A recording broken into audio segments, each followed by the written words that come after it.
चंदन लगी बेड़ा हेला चंदन लगी बेड़ा हेला उठ उठ उठ उठ उठ उठ हऊ सुनी माँ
ବାହାର ଅଡ଼ିଓ ଇନପୁଟ୍ ହେଇନି ବା କରୁଛୁ।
Research is creating new knowledge, and today we gathered here to celebrate research, innovation, and academic excellence.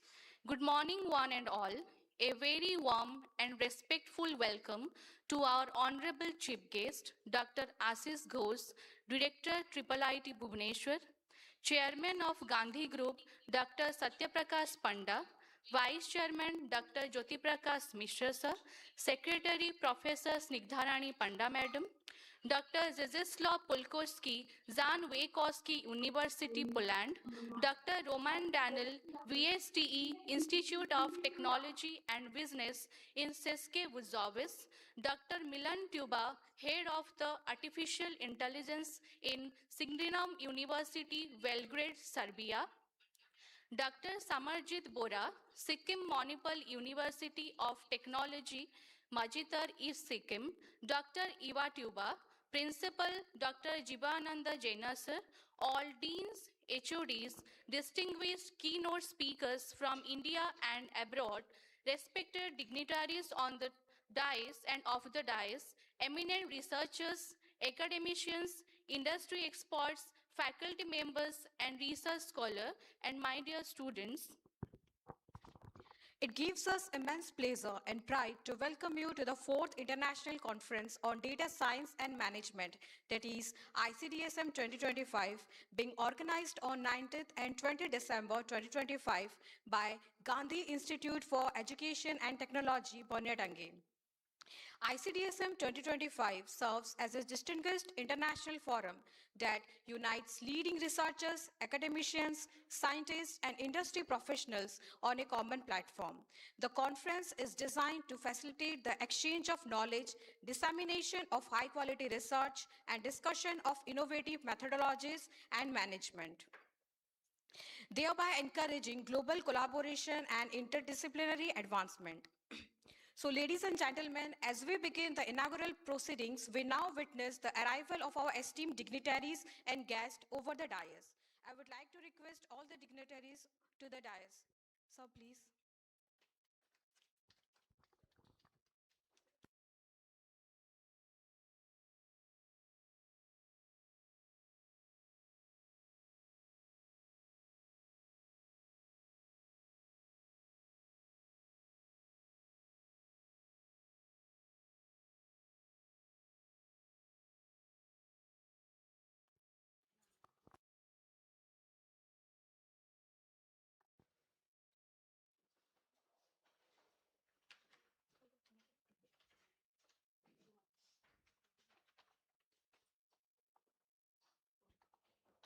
In Indian tradition, the lighting of the ceremonial lamp symbolizes the removal of ignorance and the illumination of knowledge, wisdom, and truth.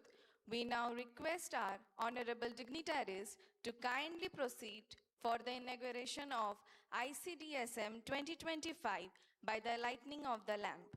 May the divine light guide us towards intellectual enlightenment and meaningful academic exchange.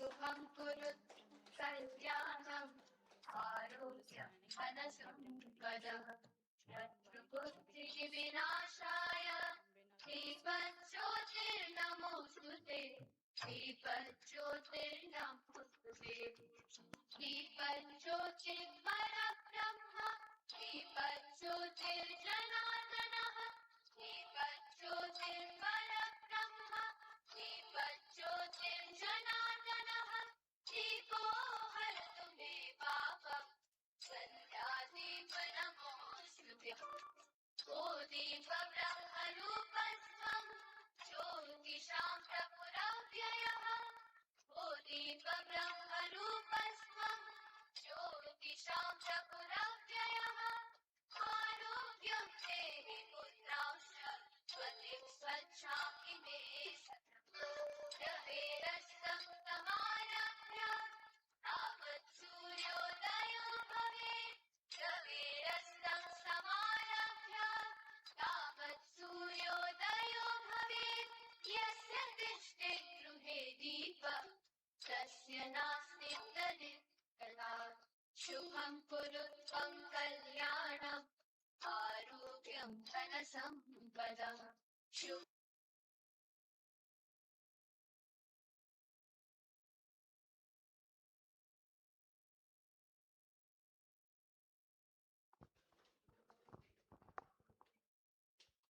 The success of an international conference is the result of visionary leadership, meticulous planning, and unwavering dedication. We now invite Dr. Bikash Patnaik sir, convener ICDSM 2025, to address the gathering and share the inspiration, objectives, and academic vision behind this international conference. Please, sir.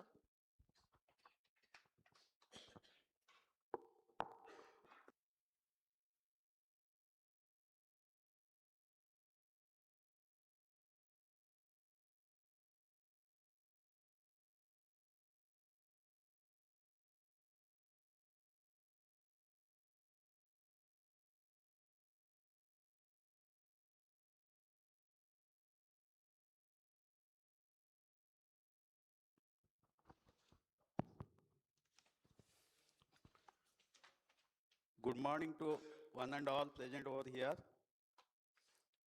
It gives me immense pleasure and a deep sense of honor to welcome you all to the inaugural ceremony of the 4th International Conference on Data Science and Management, ICDSM 2025.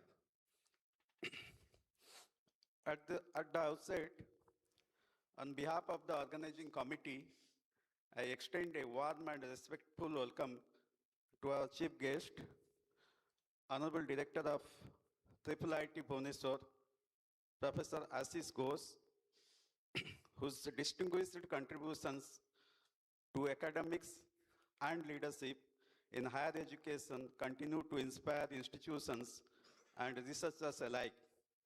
We are deeply grateful to him for graciously consenting to inaugurate this conference. It is my proud privilege that I am a student of Ashish Ghosh sir. I am equally delighted to welcome our esteemed international and national dignitaries joining us today. Dr. Milan Tuba, Head of Artificial Intelligence, Singudunum University, Belgrade, Serbia.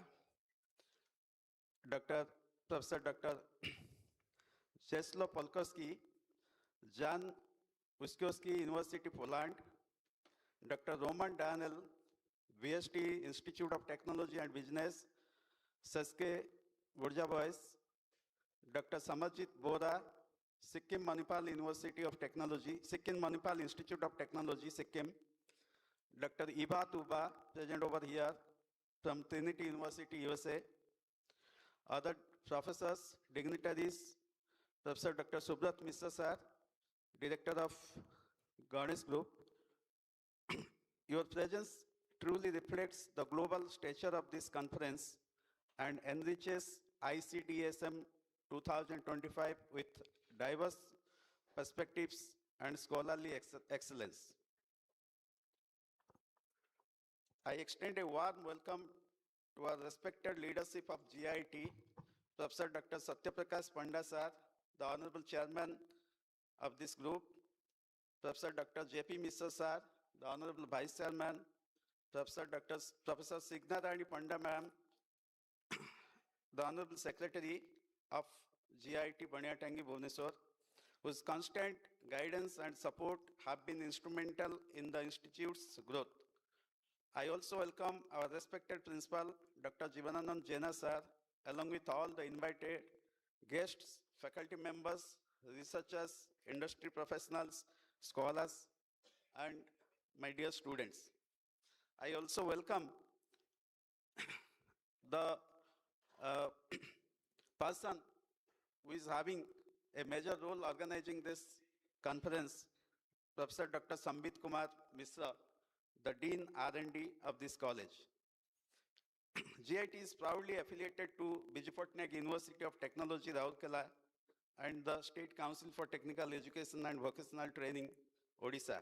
The institute offers a wide spectrum of academic programs, starting from the diploma level to postgraduate levels in engineering, management, and other allied disciplines.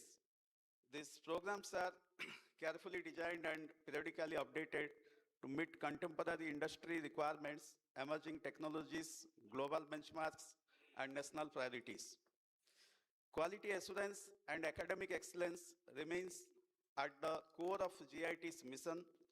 The college GIT has been accredited by NAAC with an A+ grade in its first cycle and an A grade in its second cycle, reflecting a strong academic framework, effective governance, and a student-centric learning environment. Additionally, several of its departments are accredited by the National Board of Accreditations, underscoring our commitment to outcome-based education and continuous improvement. GIT fosters a vibrant academic and research ecosystem supported by experienced faculty, modern infrastructure, advanced laboratories, digital learning resources, and a conducive research environment. The Institute actively promotes research, innovation, entrepreneurship, and industry-academia collaboration through funded projects, quality publications, patents, professional society engagements, and collaborative programs. Our students are encouraged to participate in internships, industrial trainings, skill development initiatives, and co-curricular activities to enhance their employability and professional competence. Ladies and gentlemen, the rapid advancements in data science and management have fundamentally transformed the way organizations, governments, and societies operate.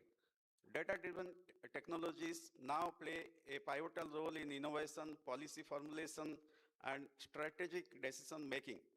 In this context, ICDSM 2025 serves as a valuable platform for the exchange of ideas, presentations of high-quality research, and discussion of emerging challenges and opportunities in data science and management practices. This conference encourages interdisciplinary collaboration and fosters meaningful interactions between academia and industry. Over the next 2 days, participants will engage in insightful keynote addresses, technical sessions, and discussions that are expected to inspire new research directions and collaborative endeavors. I take this opportunity to sincerely commend the organizing committee, the advisory board, the reviewers, the session chairs, and supporting staff for their diligent efforts in curating a technically sound and intellectually stimulating conference. I also appreciate the authors for their valuable contributions. The research papers compiled in the conference proceedings reflect strong scholarly dedication and are expected to serve as a useful reference for the researchers and practitioners alike. In conclusion, I once again extend my heartfelt welcome to all our distinguished guests and participants. I wish ICDSM 2025 very successful and hope that the deliberations over the next 2 days will be enriching, productive, and inspiring for all. Thank you, and I wish you a memorable and intellectually rewarding conference. Thank you very much.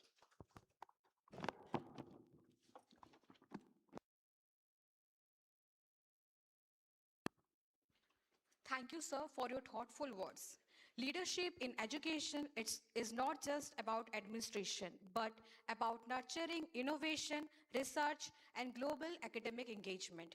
We now have the honor of inviting Dr. Jibananda Jaina, sir, Principal, Gandhi Institute for Education and Technology, to deliver his address and guide us with his words of wisdom.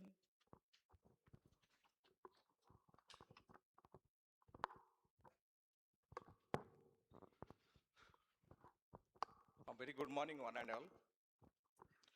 At the outset, on behalf of Gandhi Institute for Education and Technology, I welcome you all to the inaugural ceremony of 4th International Conference on Data Science and Management, organized by the Department of Computers, the joint effort of Computer Science, MCA, and EAC.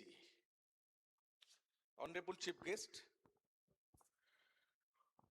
Professor Ashish Ghosh sir, the Director, IIIT Bhubaneswar,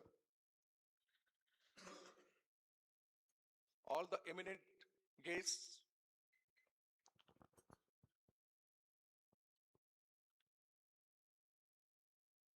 Jesel Poloski sir from Łódzkie University, Poland,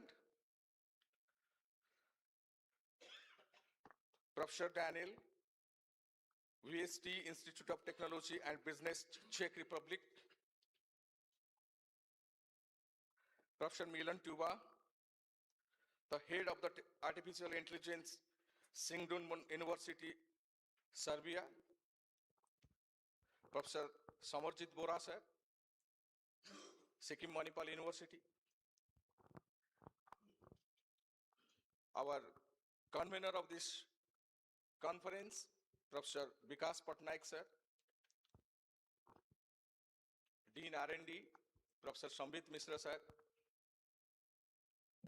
Eva Tuba ma'am, University of Texas, all the delegates, deans, faculty members, students, print media, electronic media, and all members present over here. Once again, I welcome you all to the inaugural ceremony of this international conference on data science and management. So being the head of the institution, I take this opportunity to introduce briefly about Gandhi Institute for Education and Technology. It was established in the year 2009 under the visionary leadership of our esteemed chairman, Dr. Satya Prakash Panda sir, our honorable vice chairman, Professor Jyoti Mishra sir, and our revered secretary, Snigdharani Panda ma'am. The basic vision was to provide technical education, quality technical education to the underprivileged students and to bring them into the mainstream of the nation at a very nominal tuition fee. That's what the vision of our management. In 2009, the college was started with 200 students in 4 different engineering branches of a BTech program. And today, we are having more than 4,000 students here in the campus. We are running successfully 6 different programs, starting from diploma to MTech. And GIT has completed a 16 years of accomplished and successful journey. And during this journey, GIT has achieved many milestones, and many feathers have added to the crown of the GIT. In 2019, GIT was accredited by A+ grade from NAC Bangalore. Our 3 of the major departments are NBA accredited: computer science, electrical, and mechanical. In 2024, again in the second cycle, we are accredited with A grade by NAC Bangalore. Recently, in 2025, we are declared as the second best polytechnic institute in the state of Odisha by Government of Odisha. So I would congratulate to all the GITians, because it is your hard work, and I share this happiness with you all GITians. Today we are here because of you people. Coming to the conference,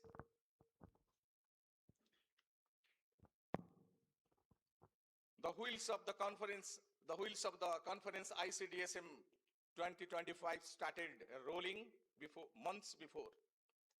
I have seen the hard work of the team members of ICDSM. So I must be thankful to each and every team members, those who have contributed directly or indirectly for holding this conference, for which we are today here.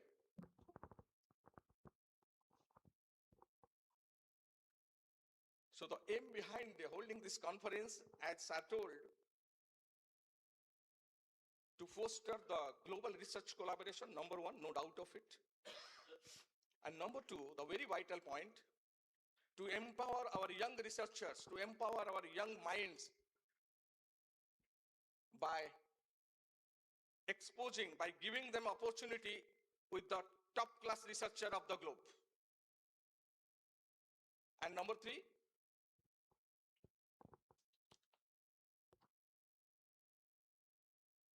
to acknowledge the core value of data science from this panel discussions.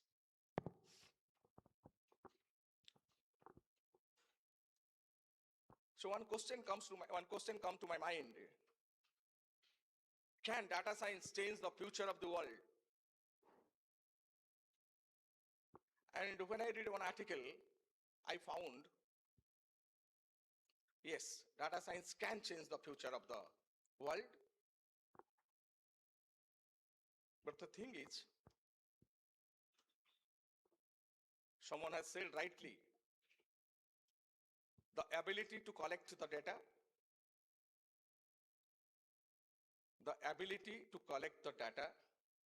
to be able to understand the set of data, to process the set of data, to extract the value from the set of data, will be definitely the best skill in the coming decades, and that's what data science does. It has immense potential. It has enough capability. You need to explore it. We need to use it. You need to develop the current technology by using data science, AI, cloud computing, whatever you say. Importing technology is good. I'm not resisting it. But dear friends, whenever you import something, you are not only paying for your ignorance, we are also paying for our incompetence. And a country like India, where 131 crore of people are living, and we are simply dependent on imported technology, it's not quite at all acceptable. We have to have your own technology. And this is the way Data science can lead you to reach at your destination if you explore it properly. That I believe.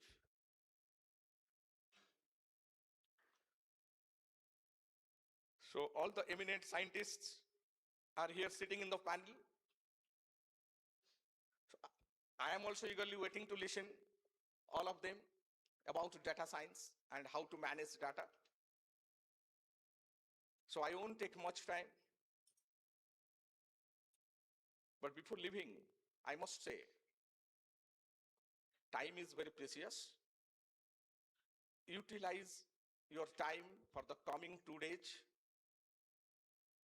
to give a proper direction to your research. So once again, I extend my profound gratitude to all the eminent professors sitting on the dais, those who have spared their valuable time to fly from their country to reach India again to Bhubaneswar and to Boniatangi. It's really very painful, and we must be, it's a big round of applause for all these professors, those who have reached here at GIT Boniatangi. So I wish the 2 days of international conference must be very informative and a very intellectually successful. Thank you all.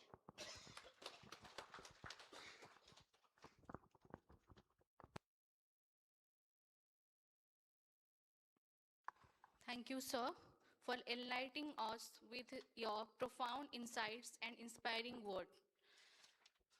Since our Vice Chairman, sir, is out of India, so he has sent his best wishes message for all of us. So now I call upon Professor Dr. Animesh Chotrai, sir, Dean Academics, to read upon his messages. Please, sir.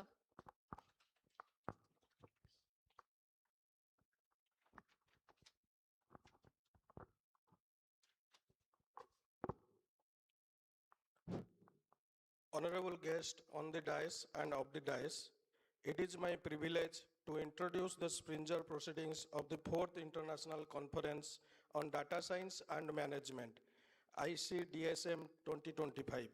This volume reflects the Gandhi Institute for Education and Technology's strong commitment to advancing high-quality research at the intersection of data science, computation, and strategic management. These contributions present herein have undergone a rigorous international peer review process, ensuring their scholarly firmness and relevance. ICDSM 2025 underscores our institutional dedication to fostering a sustainable research ecosystem, and we reaffirm our continued administrative support for such initiative through strategic funding, infrastructure, and academic partnership. I extend my sincere appreciation to the authors, reviewers, and Springer team for their collective efforts in realizing this scholarly publication. Also, I extend my heartfelt thanks to the honorable guests, keynote speakers, and session chairs for gracing this occasion. Thank you all.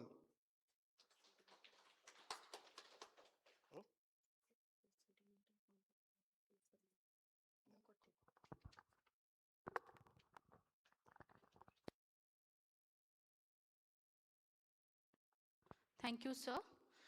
With the blessings of our dignitaries and the enthusiastic participation of scholars from across the globe, we now officially declare the conference proceedings of ICDSM 2025 open, marking the beginning of 2 days of rich academic exchange and innovation.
Ladies and gentlemen, it is a matter of great honor to introduce our chief guest, Dr. Ashish Ghosh, Director, IIIT Bhubaneswar. Professor Dr. Ashish Ghosh is the Director of IIIT Bhubaneswar and an HAG professor at the Indian Statistical Institute, Kolkata. Starting his academic journey in electronics engineering, he moved to computer science and later specialized in artificial intelligence with postdoctoral research in Japan. He is a globally renowned expert in AI, machine learning, image and video analysis, and data science. With 300 plus publications, 10 patents, 2 textbooks, and 6 edited books, and an index of 53 and supervision of 15 PhD scholars and 56 master's students, he has been listed among the world's top 2% scientists by Stanford University since 2020. He received several prestigious honors, including the ISCA and INSA Young Scientist Awards. He played a key role in establishing and leading major AI research centers at ISI, serves on editorial boards of top journal, and holds leadership roles in IEEE, APNNS, and several academic and government advisory bodies. We respectfully invite Professor Dr. Ashish Ghosh to grace the occasion with his inaugural address.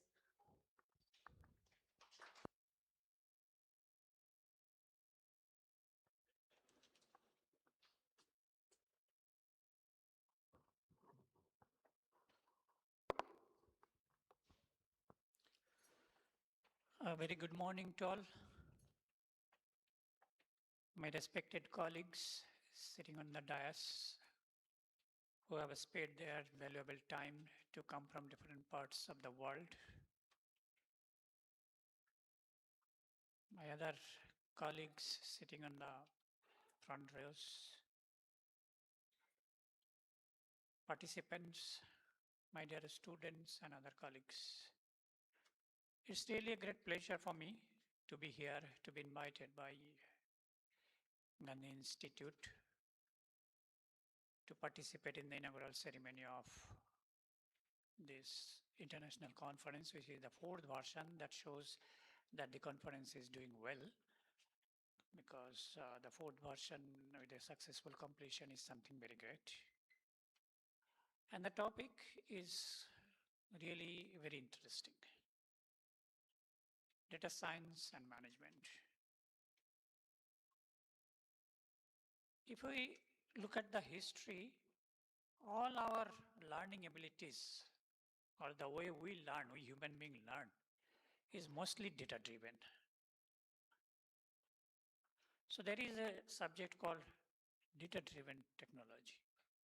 The whole technology, you call it machine learning or whatever name you give, statistics, machine learning, data mining, data science, big data analysis, whatever you give, all are basically data-driven. A set of data is there, which we call training samples or level samples, from which we learn. If we go back to our childhood, we'll see that we learn from our parents through the data only. And we generated some rules. Somebody taught us, okay, this is an apple, we learned that this is an apple. This is an orange, we learned it. So that is the data our parents or our teachers were giving us. At that time, maybe we did not know that this is what is data science, or this is what is data mining, or this is data-driven, or whatever way. Something somebody told us, we learned. Say, for example, when you are going from your home to your office, you plan a route based on the data that you have in your backup mind. That yes, if I take up this route, then maybe it will be taking more time. If I take up the other route, it may be congested. So accordingly, you decide. And you design that, okay, this should be my best route, best optimum. So whatever decisions you are taking is practically based on the previous data that you have in your mind. So throughout the day, whatever you are doing is nothing but data science. You may not know this in the name. You may not think that, okay, this is data science, what I am doing. But practically what we are doing is data science, data management. We are managing the whole data. Let's say you want to take a decision that, okay, whether in this class, what are the things I will teach? That's a kind of management. You know the total set of syllabus. You know everything is there under your control, but you are deciding that, okay, this part I will manage here. So data science, data management, big data analytics, these all come together. Almost all subjects actually need some form of data analytics. I am basically from Indian Statistical Institute. I spent my whole life in ISI Kolkata. So statistics is nothing but data analysis. You are given a set of data. You are finding out the mean value, you are finding the median value, you are finding out the distribution, or whatever predictions you are making. They are nothing but data science.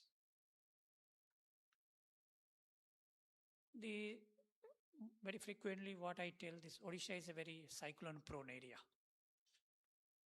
Major cyclones come and hit the coast of Odisha. Maybe Paradip, maybe Bhubaneswar, or whatever it is.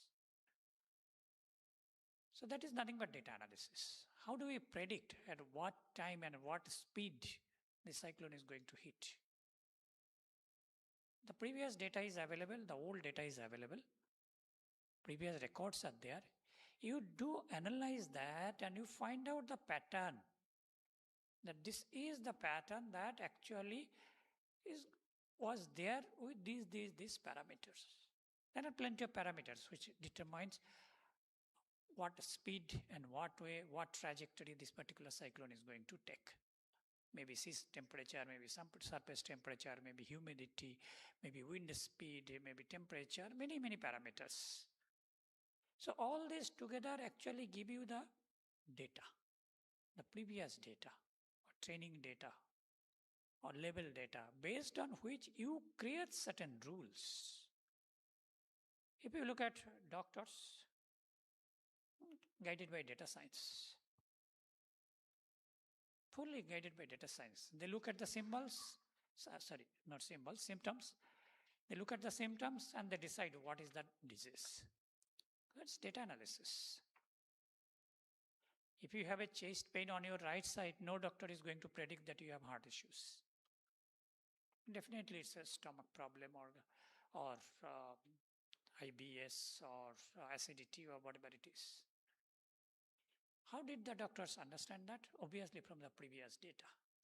That, okay, these are the features based on which we can distinguish whether the person has some issue of acidity or the person has some issue of heart problems. So you call it data science or not, doctors call it data science or not, practically it is data analytics, practically it is data science. The trajectory of Earth follows the Kepler's rule. Initially, there are lots of data collected while Earth is moving like this. Then Kepler came and formulated the rule that, okay, by analyzing this data, we can predict that this is the trajectory of the Earth. This should be the trajectory of the Earth. So that is data science. That's data analytics. So data science or data analytics or statistics or determining by knowingly or unknowingly we are working on maybe 500 years or 1,000 years or 2,000 years back. But the name became very popular nowadays to make it a formal subject, to give it a scientific shape. Now once we started with working with this, the names and shapes changed. Statistics was working only on numerical values, numerical data analysis. But when non-numerical data came up, when text data came up, when image data came up, when video came up, audio came up, then those techniques or tools are not applicable. So came other technologies, you call big data analytics. If you really look at the big data analytics, you will see there are many big problems. What are these V's? First is volume. The data size is very high. Big value data. Velocity. The data is moving very fast. Now in the age of internet, every data is becoming viral. The very fast data is moving. So if your data is generated now, maybe after 5 minutes, it has no value. So this virality problem or velocity problem or volume problem, variety problem, veracity problem, many V's are there. At least 7, 8 V's I used to know. All these problems came up because of various types of data. So the analytical tools that were sufficient for statistical analysis was no more applicable for big data. Because we are having various kinds of data. Text data cannot be analyzed by the standard statistical tools like mean, median, mode, or binomial distribution, or Gauss distribution, or whatever it is. So that needed something like NLP. When image data came off, we needed image analysis. When time series data came off, we needed time series analysis. So the tools are evolving with respect to the complexity of the data. Initially, the complexity of data was very simple. A set of numerical values, set of numerical records, handling that was very easy. But once the complex data came up, video data came up, audio data came up, text data was there. But nowadays, so plenty of data. Everybody is having a mobile phone and taking lots of pictures and analyzing that. So these are very complex data. To analyze these data, we developed some tools or technique, what was initially popularized as big data analytics. And when we wanted to give it a mathematical shape in a nice way using statistics, mathematics, and other interdisciplinary subjects, we call the subject data science. So this is how the whole topic of data science evolved. So I personally feel that data science was there, is there, will be there.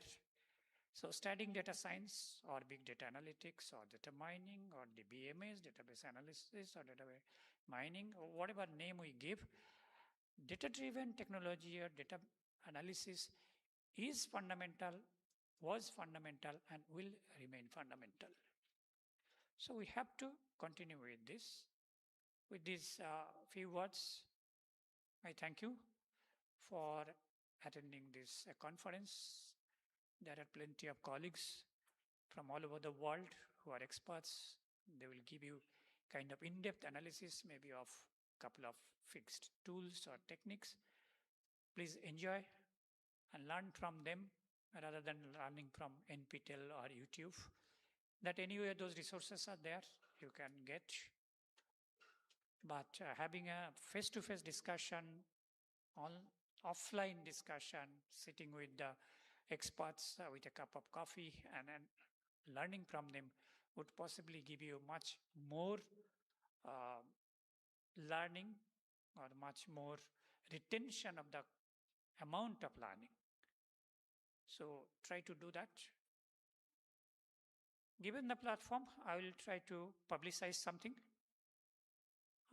One of my books on data science is already published by Springer. It will be available on the net from 23rd of January. So if you feel like, you can have a look at that also. It's a full two-volume book. First volume deals with pattern recognition and machine learning, and the second volume is dealing with big data analytics and data science itself. Thank you once again for listening this. Thank you so much.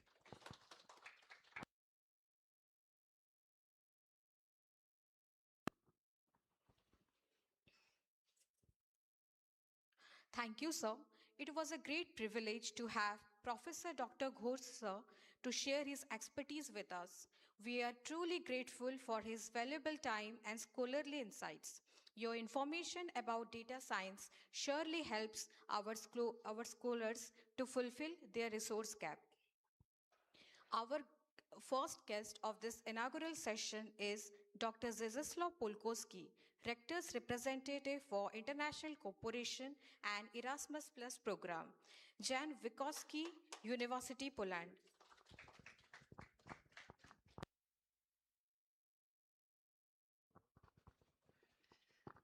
Namaskar. So, dear friends, let me say a few words in informal style. So it means I just want to say a few words about my feelings and why I'm here, okay? First, I would like to tell you that this is not my first visit of India. And I was in your college in 2019, as I remember, and everything was possible thanks my brother, Professor Kumar Sambit Mishra, Samir Jet, and principal, and many, many others from this institute. So I didn't forget you.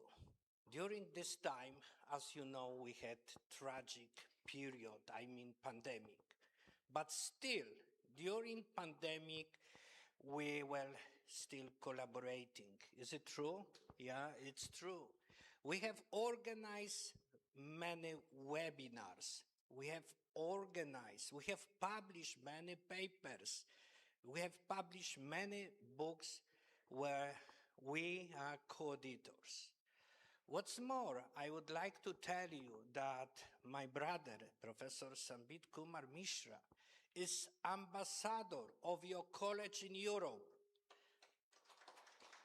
is ambassador of India in Poland and Europe, because even 2 months ago, he was a keynote speaker during Springer conference, which I organized with my brothers from Indonesia and Iraq. So it means we can collaborate in each situation, tragic situation, complicated situation, and so on. As you have heard, I'm a rector's representative responsible for international collaboration and Erasmus Plus program. It means that I will never say that I'm a top-class pure professor who writes fantastic scientific papers. In my head, I have a bit different goals. I have goals to build international families, scientific families. As you know, conferences right now, after pandemic, they are very popular in, let's say, online mode. But this is not same. So it means my duty is to go abroad, to shake hands, to interact, to even say something about culture, and also to give students international exposure. What's more, I would like to add that even you can be fantastic, very good professor with high age index, many books, many publications, but still, fortunately, among us, there are many professors. You have to go abroad. You have to stay 1 year, 1 month, 1 week abroad to see what we are doing in Europe, USA, Japan, and so on. So to sum up my, let's say, short speech, I would like to promise you that I will be still with you. I will be still with my brothers and sisters from India, and I will promote your country everywhere, not just in Poland, in Europe, because Indian professors are very nice, very smart. You have fantastic publication, but also you are so humble. Congratulations. Thank you so much for the invitation.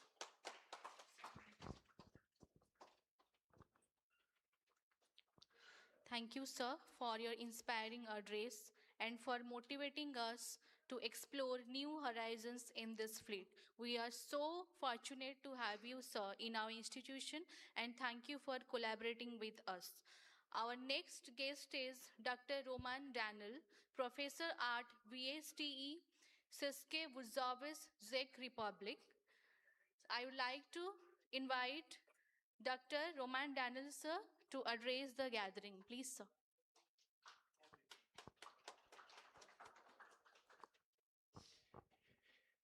Good morning, namaste.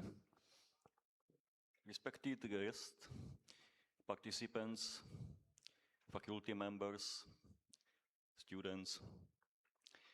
It's really honor for me to be invited to this significant event. Once again, thank you. I am from Czech Republic, or you can say also Czechia, it's a synonym.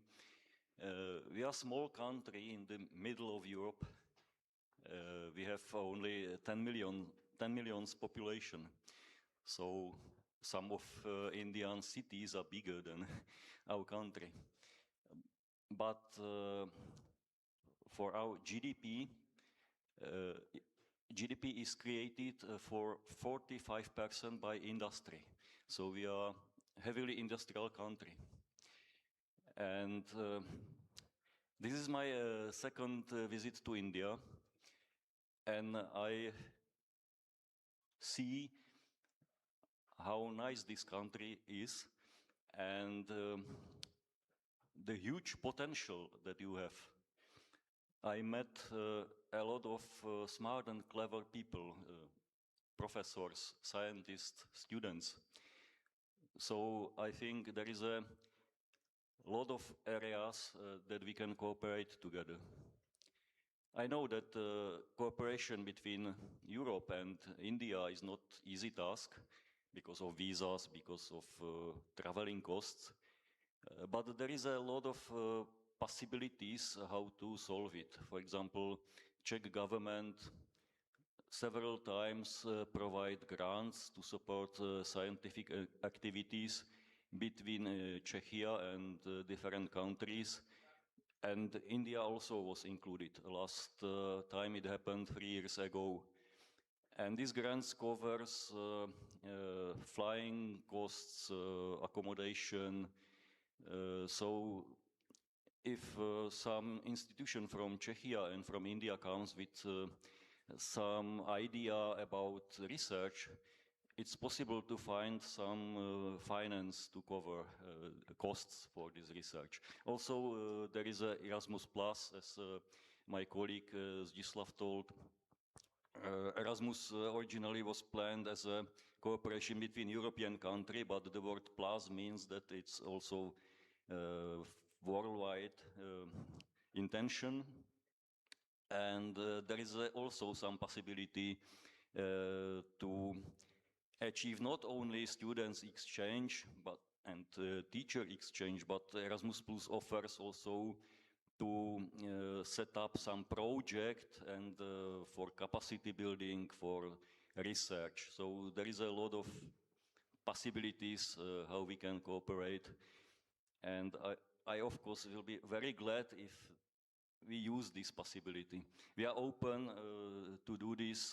I'm from small university in south of Czechia, and we start cooperation with India 2 years ago, organizing 2 small conferences, and some amount of Indian students from Kerala comes to our university, so I will be open to next activities. This conference is focused on data science and management. It's absolutely crucial topic and very current topic because data is everywhere. So I hope that this conference will bring new ideas and new knowledge to all participants. I wish success for this conference. Thank you.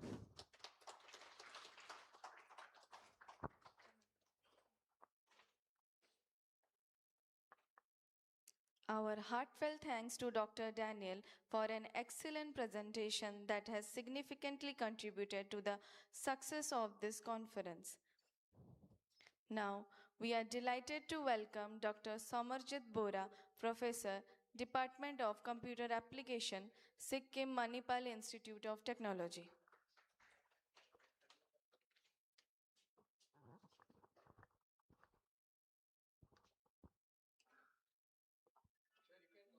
Yes, that will be better. Okay, namaskar and very good morning to all. Respected Assis Ghosh sir, the Honorable Director, and Triple IT Bhubaneswar, and a professor, renowned professor from ISI Kolkata, which our institution have a long-term relationship. We have got many research guidance from ISI Kolkata. We always looked into the latest things, what's going on in ISI Kolkata. Many students visited. Then my long-term friends, Professor Czislaw Polkowski from Poland, Professor Milan Tuba from University of Singidanam, Belgrade, then Professor Daniel and Dr.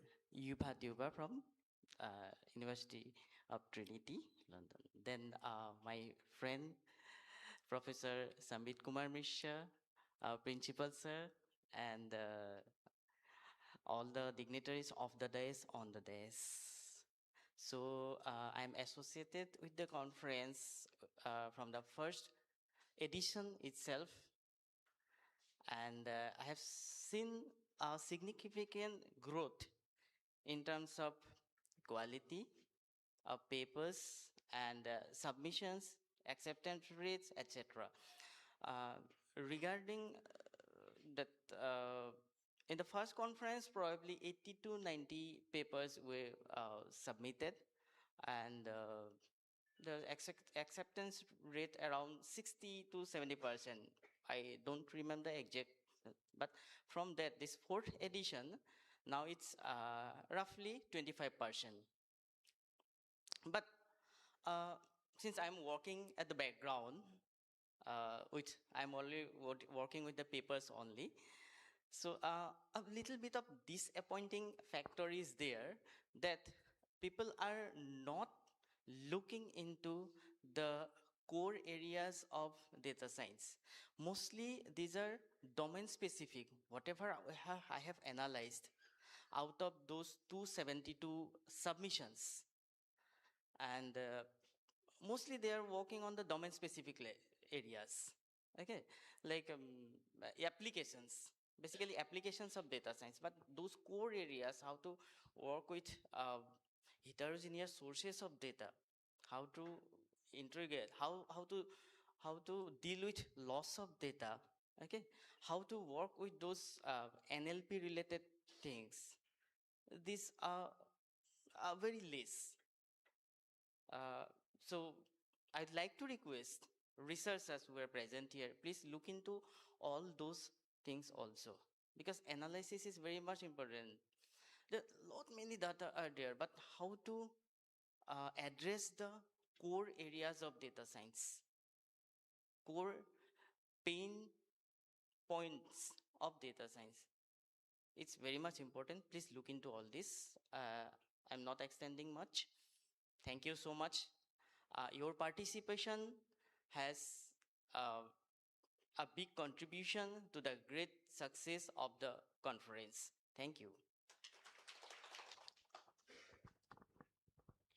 Thank you, sir. We truly appreciate your wisdom and the valuable insights you have shared with us today. Now, I would like to introduce Professor Dr. Milan Tuba, Head of Artificial Intelligence, Singidamam University, Serbia, and Vice Rector of Research, Sineria University. We respectfully invite Dr. Tuba, sir, to address the gathering. Sir, please.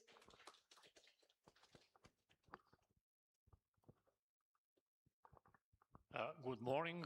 It is a great privilege and honor and pleasure also to be here now for me the second time. And as Professor Polkowski already mentioned, it is important to participate in such international events because, online we can be in some contact. I can tell you a few kind words. You will see something in the screen. I will see maybe you on my screen. But then many such events and you really mix everything.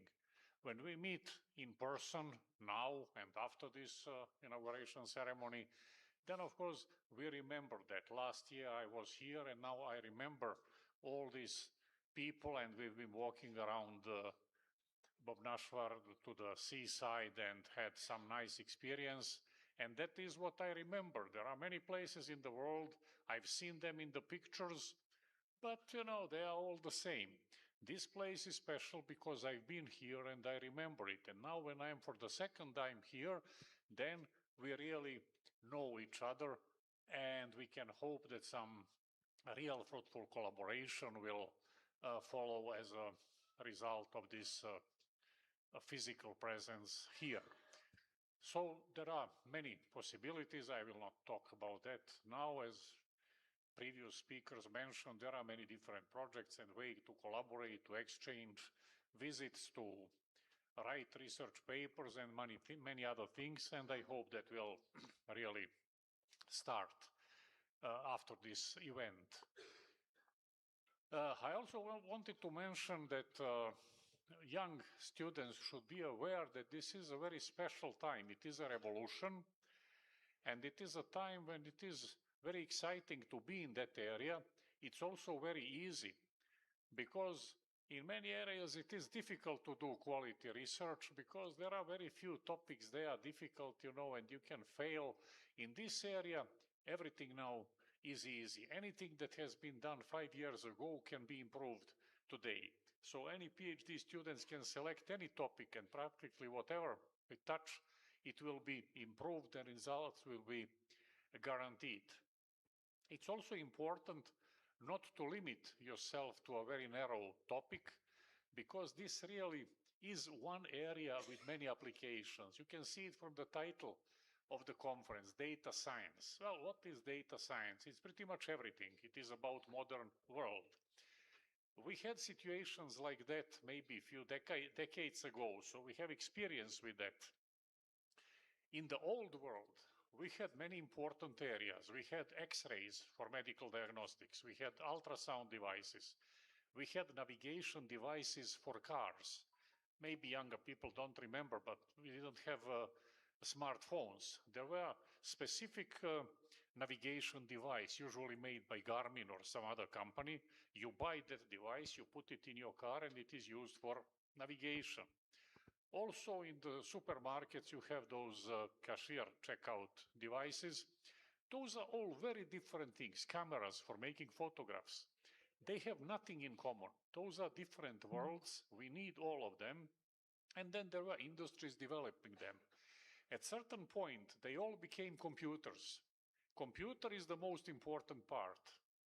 And then you have few sensors. You get a computer, you put a microphone and earphone, now it is a telephone, some communication devices inside. Similar for the camera. You put some lenses, but basically you have a computer. On the supermarket checkout, actually, if you see when they turn the power on, it may have a 1 second of Windows or Linux going there, and after that it goes automatically to application that is only for that purpose. But this is really a computer, general purpose computer, only limited to a very specific function. And now we live in that world where everything is computer. Now this is a new revolution where everything becomes artificial intelligence or data science or big data or whatever name we want to use. So again, the same story. Medical diagnostics or self-driving cars, or I saw a few papers, crop control in agriculture or detecting certain psychological diseases or controlling traffic, or many, many different papers. But these people should be aware that they really all become to the same community. They can communicate it. They should be ready tomorrow to switch from one area to the other, because in all cases, it is mostly based here on image analysis. Digital images analyzed usually by convolutional neural networks. If you develop those tools, then you are able to work in any of those areas, and then the future looks really bright. So again, I wish successful conference to everybody, and I hope we continue this contacts and collaboration. Thank you.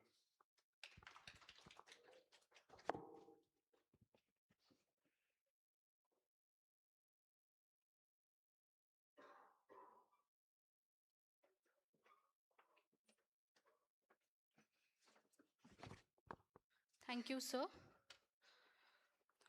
Thank you for your time, wisdom, and knowledge you shared with us and the current technology, and hope the scholar will definitely work on this.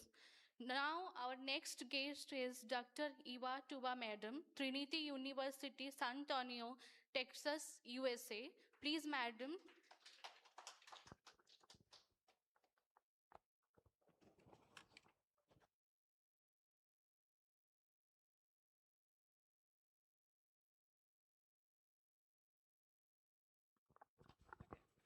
Thank you.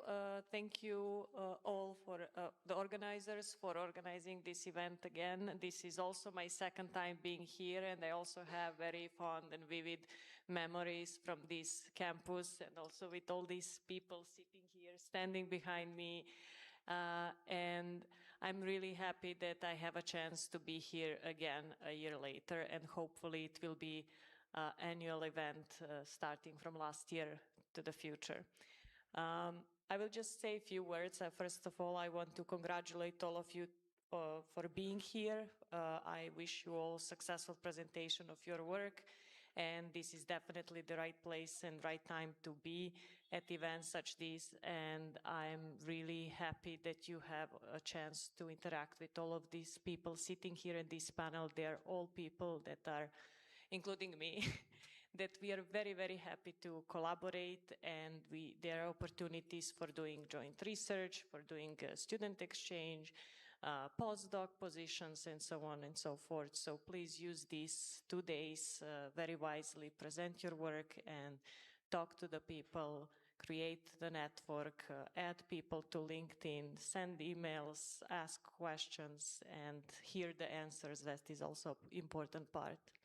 And as everyone said already, data science is something that, alongside with artificial intelligence, deep learning is kind of a buzzword nowadays, but it's really something that is very, very important and a core of the research nowadays. It's interdisciplinary. It's not just related to computer science, because data is everywhere, and also how do you look at data and what do you do with those data will give you different answers to different questions. A few days ago, I was at a conference and Mr. Aninda Bosse, the executive editor from Springer Nature, was talking about data, and he gave one really, really good example, and I will cite him here, quote him. He said that when a young child comes to his mother and says, "I love you, Mom," Mom will say, "I love you back." But when that child grow up, and when that child is like 20 years old and come to Mom and say, "I love you, Mom," the mom will say, "I will not give you any money." And then when that child grow up a little bit more, and when it's like 40 and 50 and say, "I love you, Mom," the mom answers like, "I will not give you any inheritance." So the point is that you have the same information, the same data, "I love you, Mom," but the meaning and the purpose of that data was completely different in different times. So data is a living thing that you need to shape and you need to use in the right way to get the answers to the right questions. And what is the right question? That is another piece of information, another data that to explore and work with. So I would not get any longer. Thank you all for inviting me here. Thank you for being here, and I'm looking forward to the next 2 days of fruitful discussions. Thank you. Thank you, ma'am, for your presence. We are looking forward a great session with you. Now we will start our felicitation program. First, I would like to request our principal, Dr. Jibananda Jaina sir, to felicitate our chief guest, Dr. Ashish Ghosh sir. Please, sir.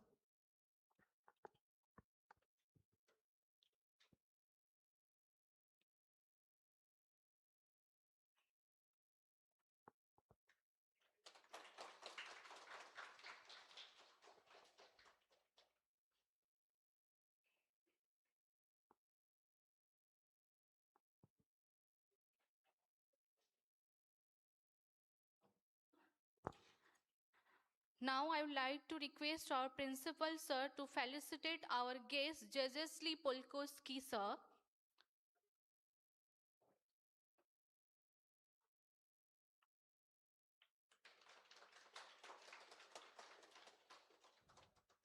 Now I would like to request our convener Dr. Vikas Patnaik sir to felicitate Dr. Roman Daniel sir.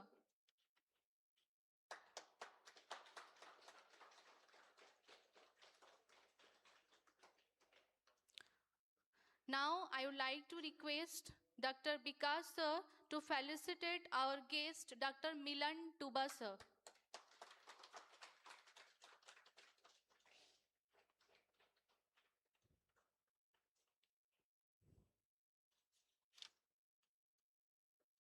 Now I would like to request our Sambit Kumar Mishra sir to felicitate Dr. Bora sir.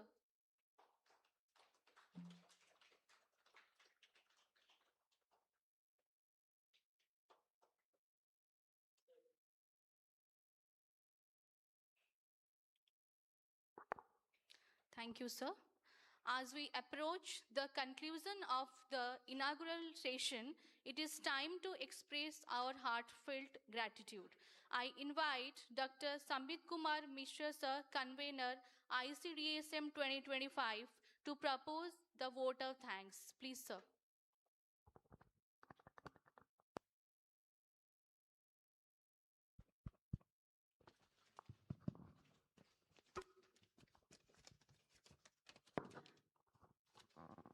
Thank you, madam.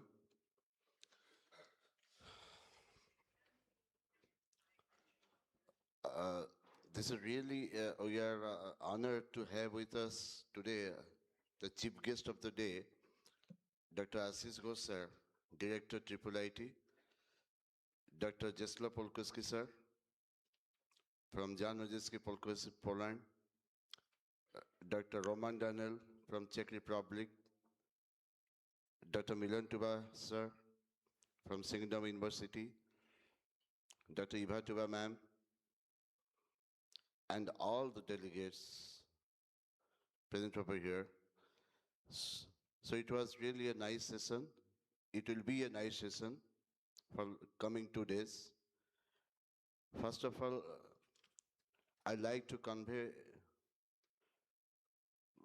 my thanks to our Honorable Chairman, sir, Dr. Satyaprakash Panda, sir, Secretary, Madam, Honorable Vice Chairman, sir, Dr. Jyoti Prakash Mishra, sir, who continuously support us to organize this type of international events and all type of scientific activities, and also whose leadership it will give us light to proceed further in our future work. So in this way, I'm really grateful to all our leaders and all the teaching fraternity and all the faculty, all the staff for making this event a grand success. Thank you so much.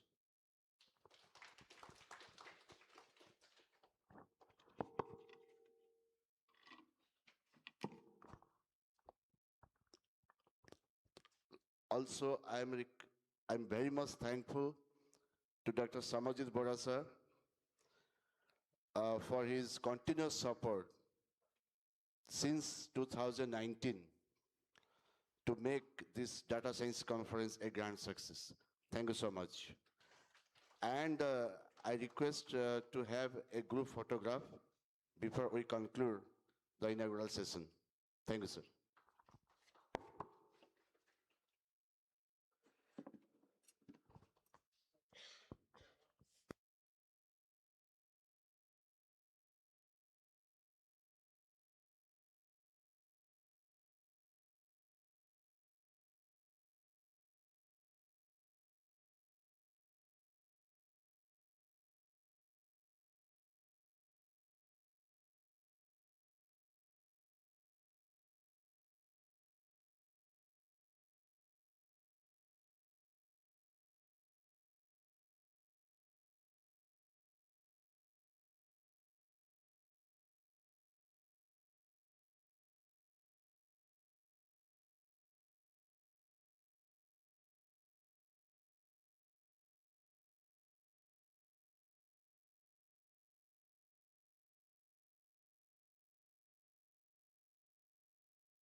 So we will have 10 minutes of tea break.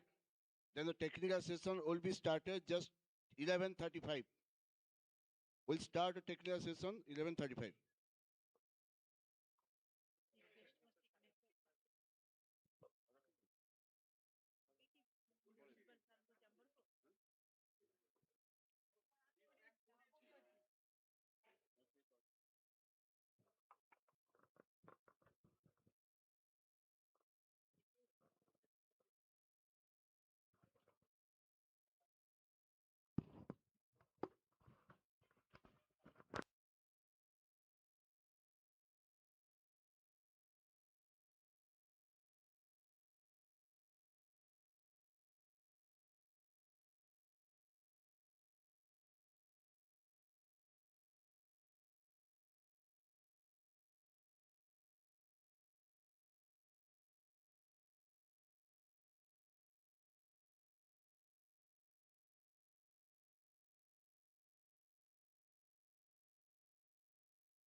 Now we are going to start our technical session.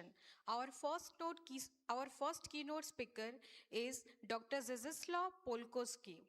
Dr. Polkowski is associated as Rector's representative for International Cooperation and Erasmus Plus program in Jan Wykowski University, Polkowice, Poland. He holds a PhD degree in Computer Science and Management from Wrocław University of Technology, postgraduate degree in Microcomputer Systems in Management from University of Economics in Wrocław, and postgraduate degree IT in Education from Economics University in Katowice. He obtained his engineering degree in Industrial Computer Systems from Technical University of Zielona Góra.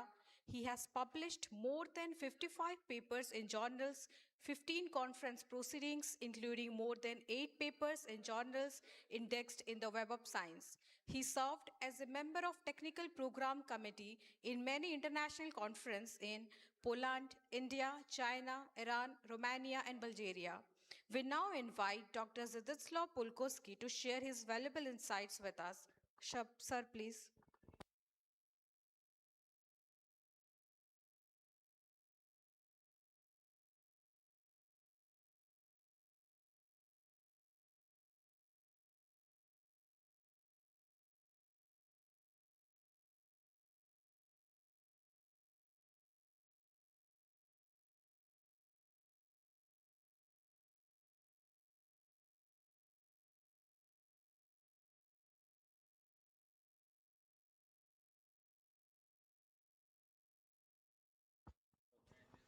Namaskar again.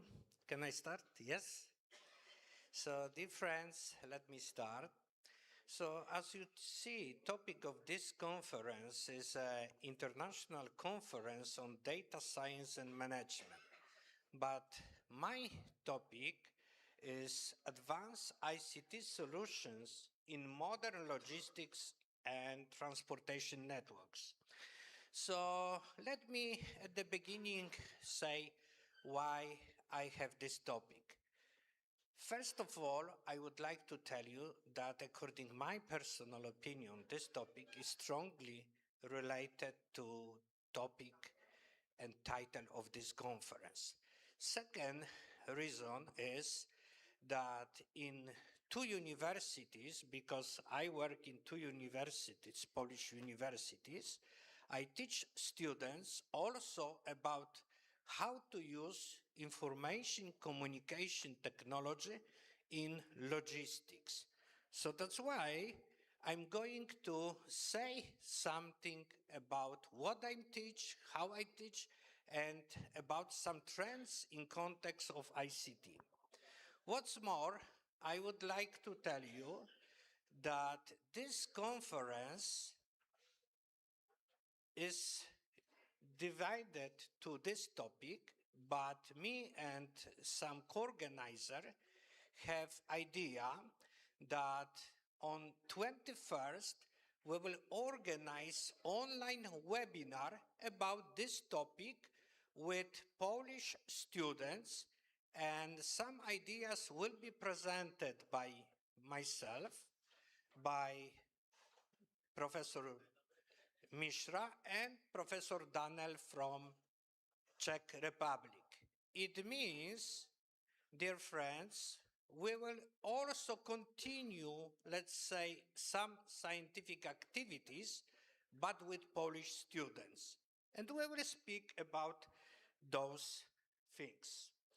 So, few words about myself. If you check first paragraph, you will see that I did 2 EU projects. But to be honest, those 2 projects were related to ecology. So it sounds a bit strange. On the one hand, I'm IT specialist and I'm saying a lot during some keynote speeches about ecology. Let me say why. Because in Europe, we have some deal green program, and in all areas, we should follow according this some ideas. And for one project, I got 100,000 euros. For second project, also I got some 100 euros. At the beginning, when I got some information from Warsaw,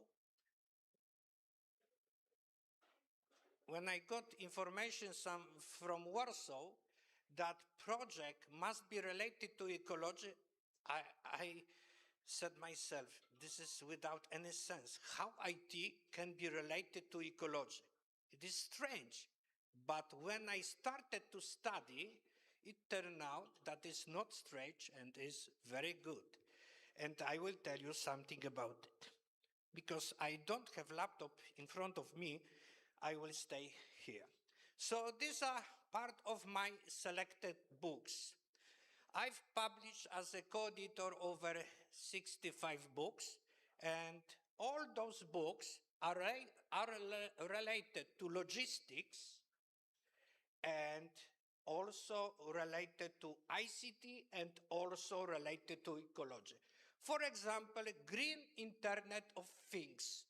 Green, ecological Internet of Things. But let me say something, let me add something. I said I published 65 books as a co-editor. But in almost every 2 books, you will see Indian names. So it means without international collaboration, without Indian friends, I could publish maybe maximum 25. Thank you for collaboration, Indian professors, okay?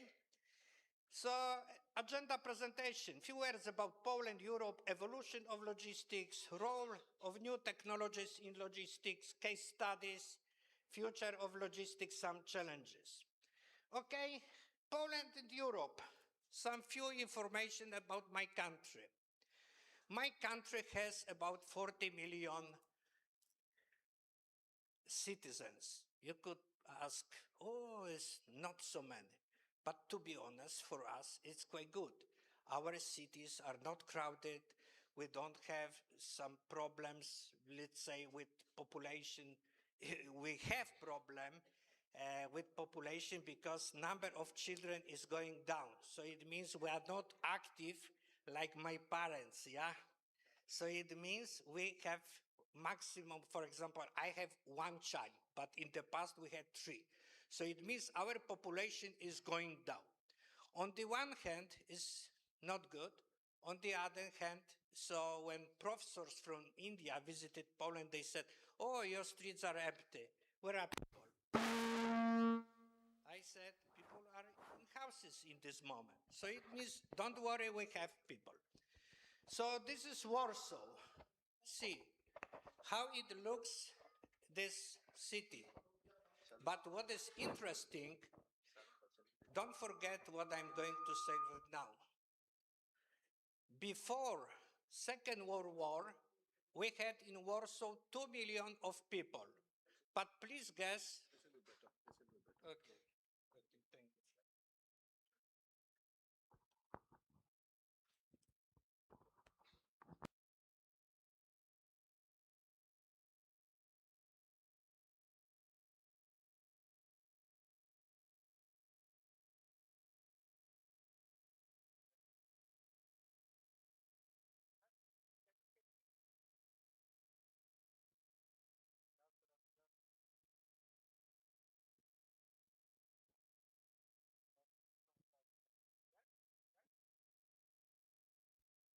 Thank you. Okay, good? Good. Thank you. Friends, this is Warsaw. Now, Warsaw looks like a small Manhattan. But please guess how many people we had after Second World War. But before we had 2 millions. How many citizens we had in Warsaw after Second World War? Please guess. I can tell you. 2,000 people. So it means almost 2 million of people disappeared. I don't want to comment why. I just showing this photo to say that Polish people are very hardworking people and we rebuilt Warsaw from zero. Okay? And see how it looks like. Some Polish good practices. We started like you to build smart cities. Smart city is a part of logistics. We have to build some infrastructure. And Professor Sambit Kumar Mishra said that your city, Bhubaneswar, is one of the best smart city in India. Is it true? Congratulations. Very good. So we started to use clean production. And also, as I told you, in Europe, we are follow according Green Deal. This is photo from EU Parliament when I spent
as well.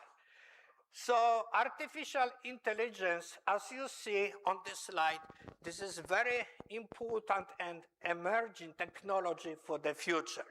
But still, if I'm thinking about AI, you know, since ChatGPT appeared in our life, so I can say that ChatGPT is my close friend.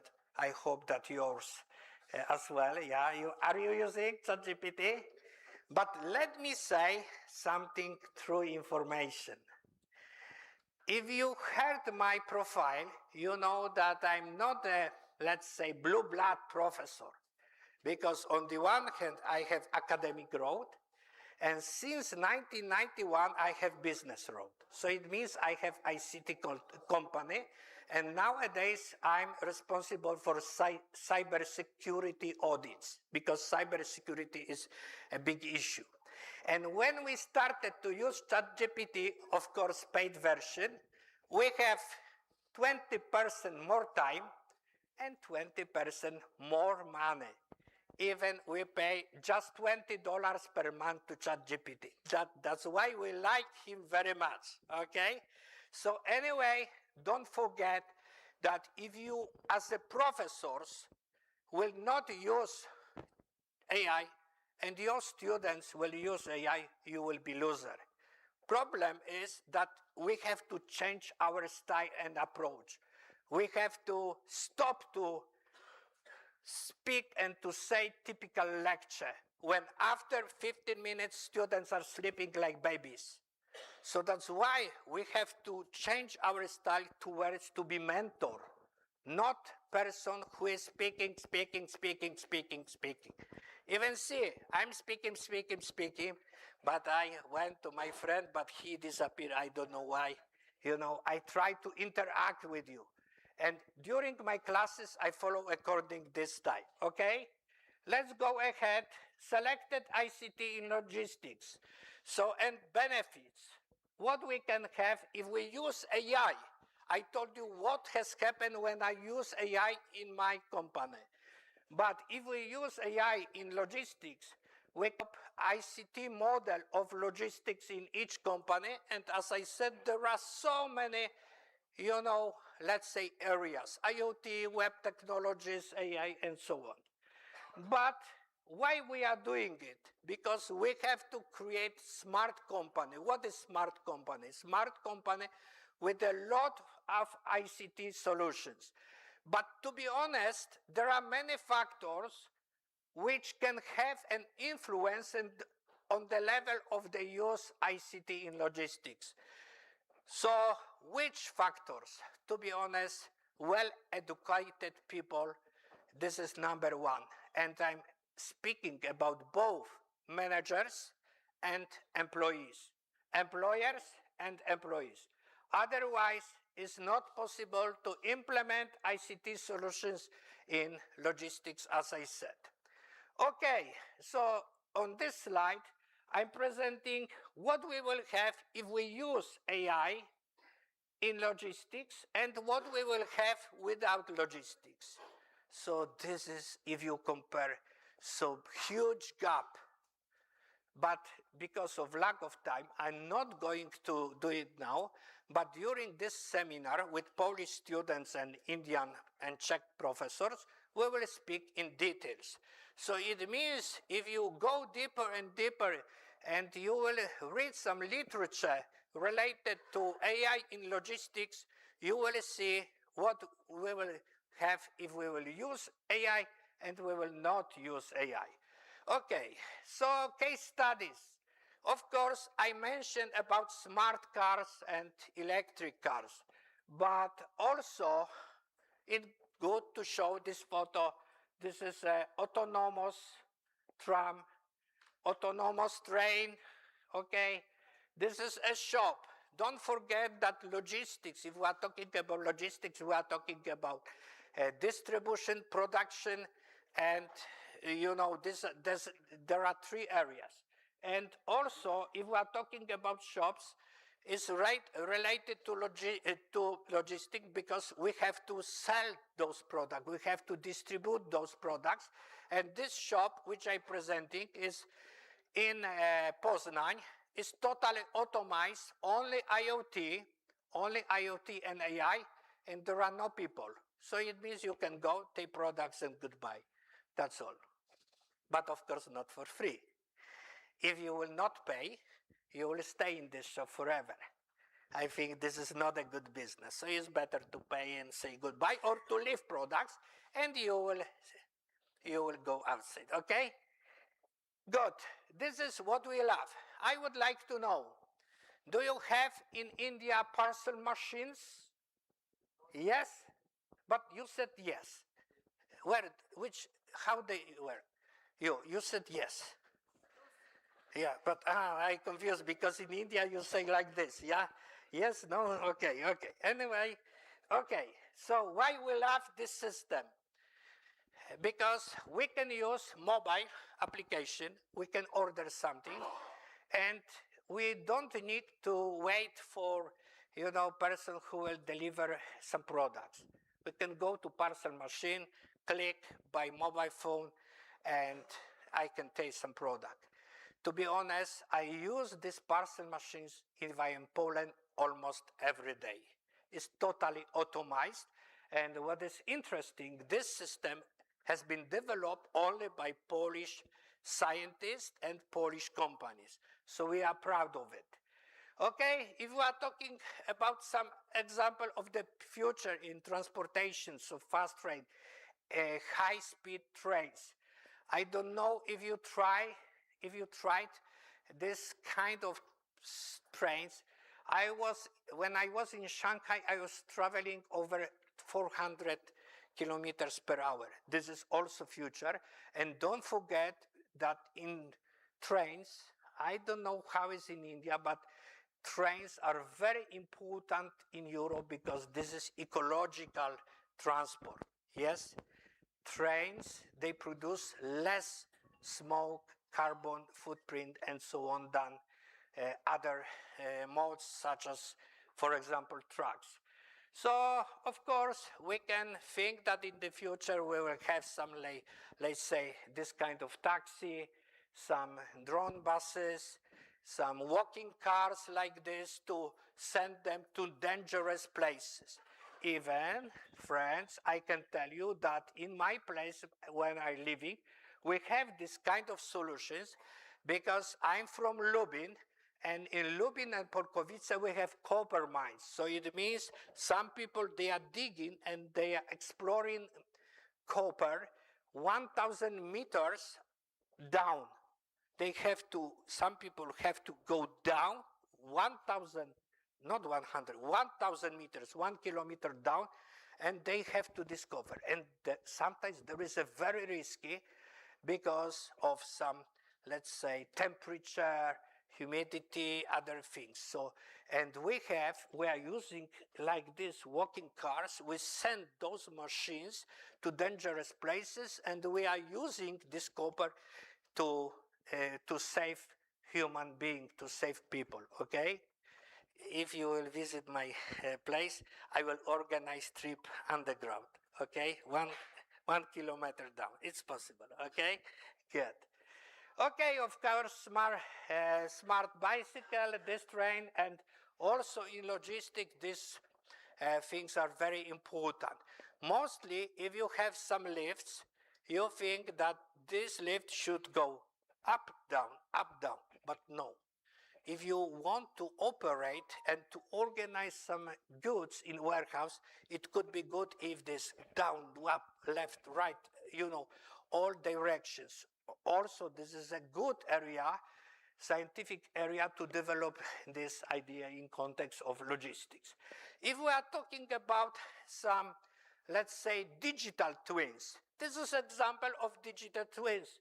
Truck simulator. It's better to teach some person using simulator than to give him or her truck and to have big accident, yeah?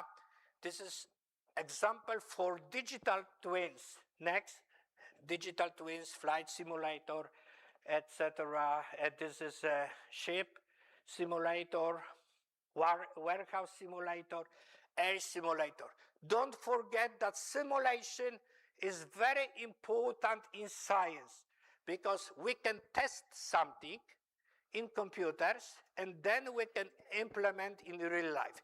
Please imagine that you have developed engine for aircraft, and this engine can cost, let's say, $50 million, and you did small mistake, and you are doing only in real life, and you will have boom, and $50 million will disappear. But if you create twin of this engine in your computer, you will create model and you will add, you will change this parameter, this, and this engine will survive. It is fantastic. So forget about digital twins idea. But I don't know if here there are some friends who are studying medicine, something like that. To be honest, the promising area for digital twins is mine. See, now if I have some problem, I can go to the doctor. If doctor is well educated, can say, oh, I will give you these pills, and so on. But if it's not well educated, they will give me like poison, yes, and I will say goodbye. So if we have digital twin of myself in computer, and I say, oh, I have high blood pressure, temperature, I'm feeling not good, something like that, this doctor can give pill, not to me, that to my digital twin. If this digital twin will be alive, maybe I will be alive as well. So that's why I think, don't forget what I said at the beginning. Don't produce scientific useless papers. Please produce papers which will be useful for people, for society. Yes, not just to have high number of citations. It's not a good idea. We need, society, we need people, well-educated people who will know how to implement scientific ideas in real life. That's why I told you that I'm not only professor. If I'm doing something in my university, I implement in my real life and vice versa, okay? Okay, friends, let's go to conclusion. Those all slides we will present with professor and other professors during webinar. Huh? So we are using, for example, those things during classes with students. We use it during classes. We teach students about these classes, and sometimes we are giving them master thesis topic about it. Digital twins. Are you using that right now in Poland? Yes, we are using. By some companies, by some universities, but if we are talking by myself, we educate people about it. And for example, my students, they are doing master thesis, bachelor thesis about it, same about IoT, AI, etc. Okay? But I think it's worth to do it. So, okay, boom, boom. Oh, see, this is a good example for digital twins. If we put this table to computer, we could predict that this table not fall down, okay? Anyway, we decided that we will do show during my speech, okay? Thank you, friends, thank you. Let's go to conclusion. So, conclusion, friends, I can say like this. First of all, about challenges. In all aspects of logistics supported by ICT, the biggest problem is cybersecurity. That's why since 22, I spent a lot of time in cybersecurity. This is the big problem. Because of lack of time, I will not say why. And what can I say?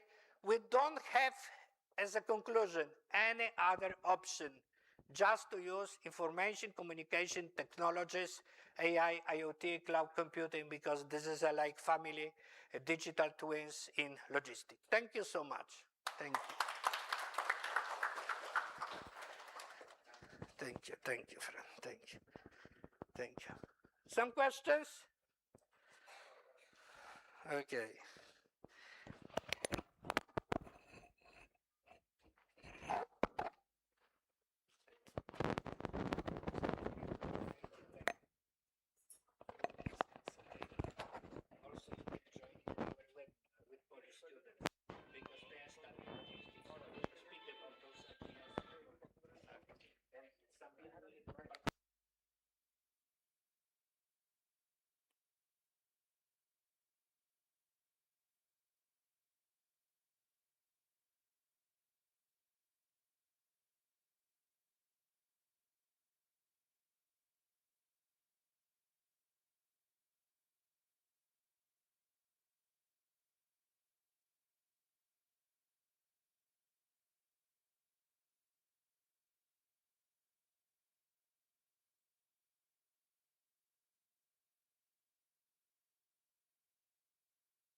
Thank you, sir. Now we will start our technical session of day 1 in physical mode.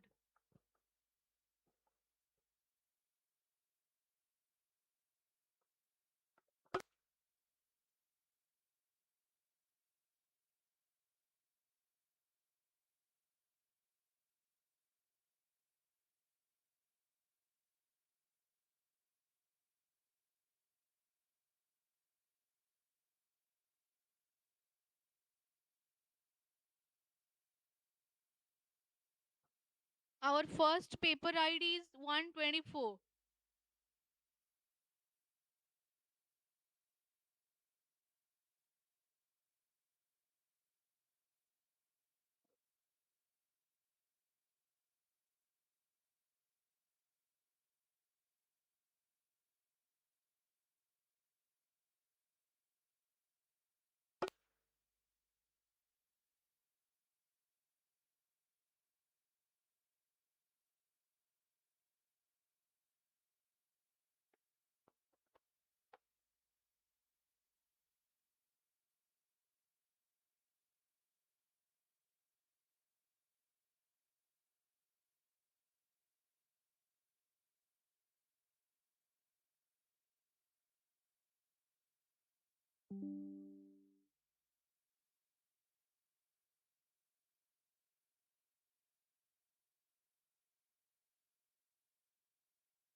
Whilst presented a paper 80 pages same to to the paper I did this hot 124 certificate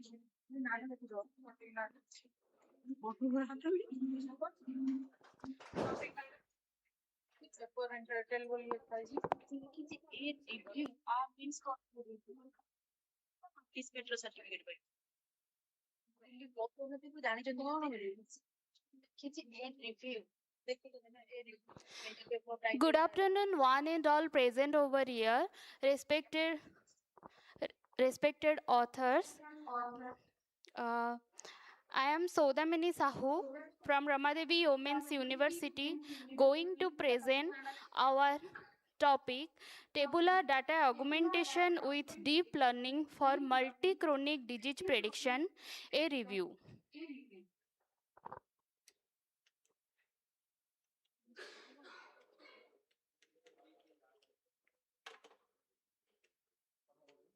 काम करूँ नहीं change करंतु.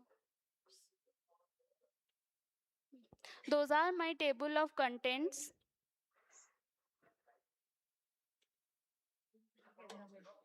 होनी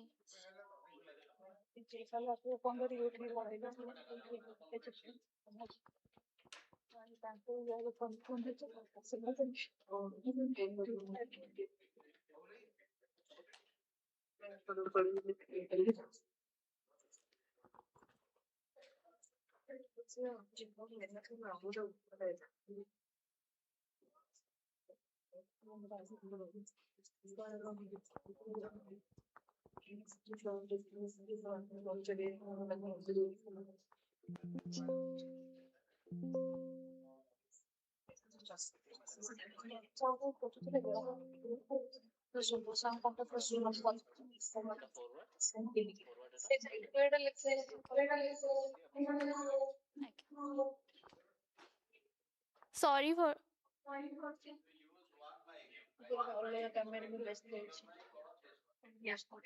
I used only.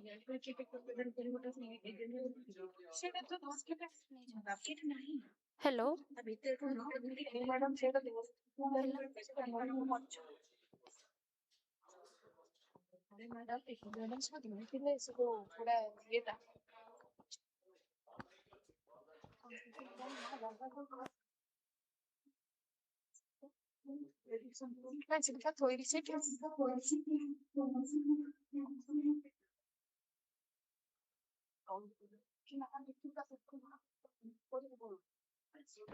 Hello.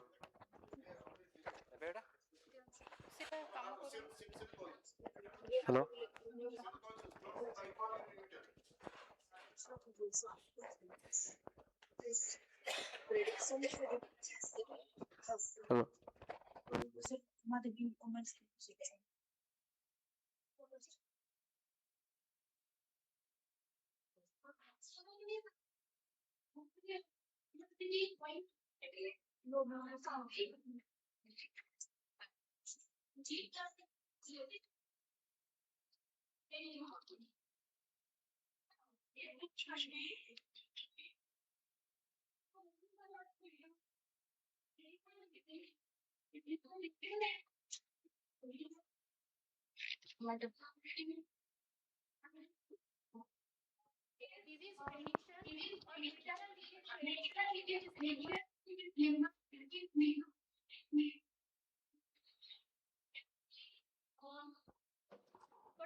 present some issues like data inadequacy and imbalanced data set to train a proper deep learning model. So those are our objectives to study different data augmentation techniques the, with the tabular data set used for detecting multi-chronic disease prediction and find the research gap present in predicting multi-chronic disease prediction.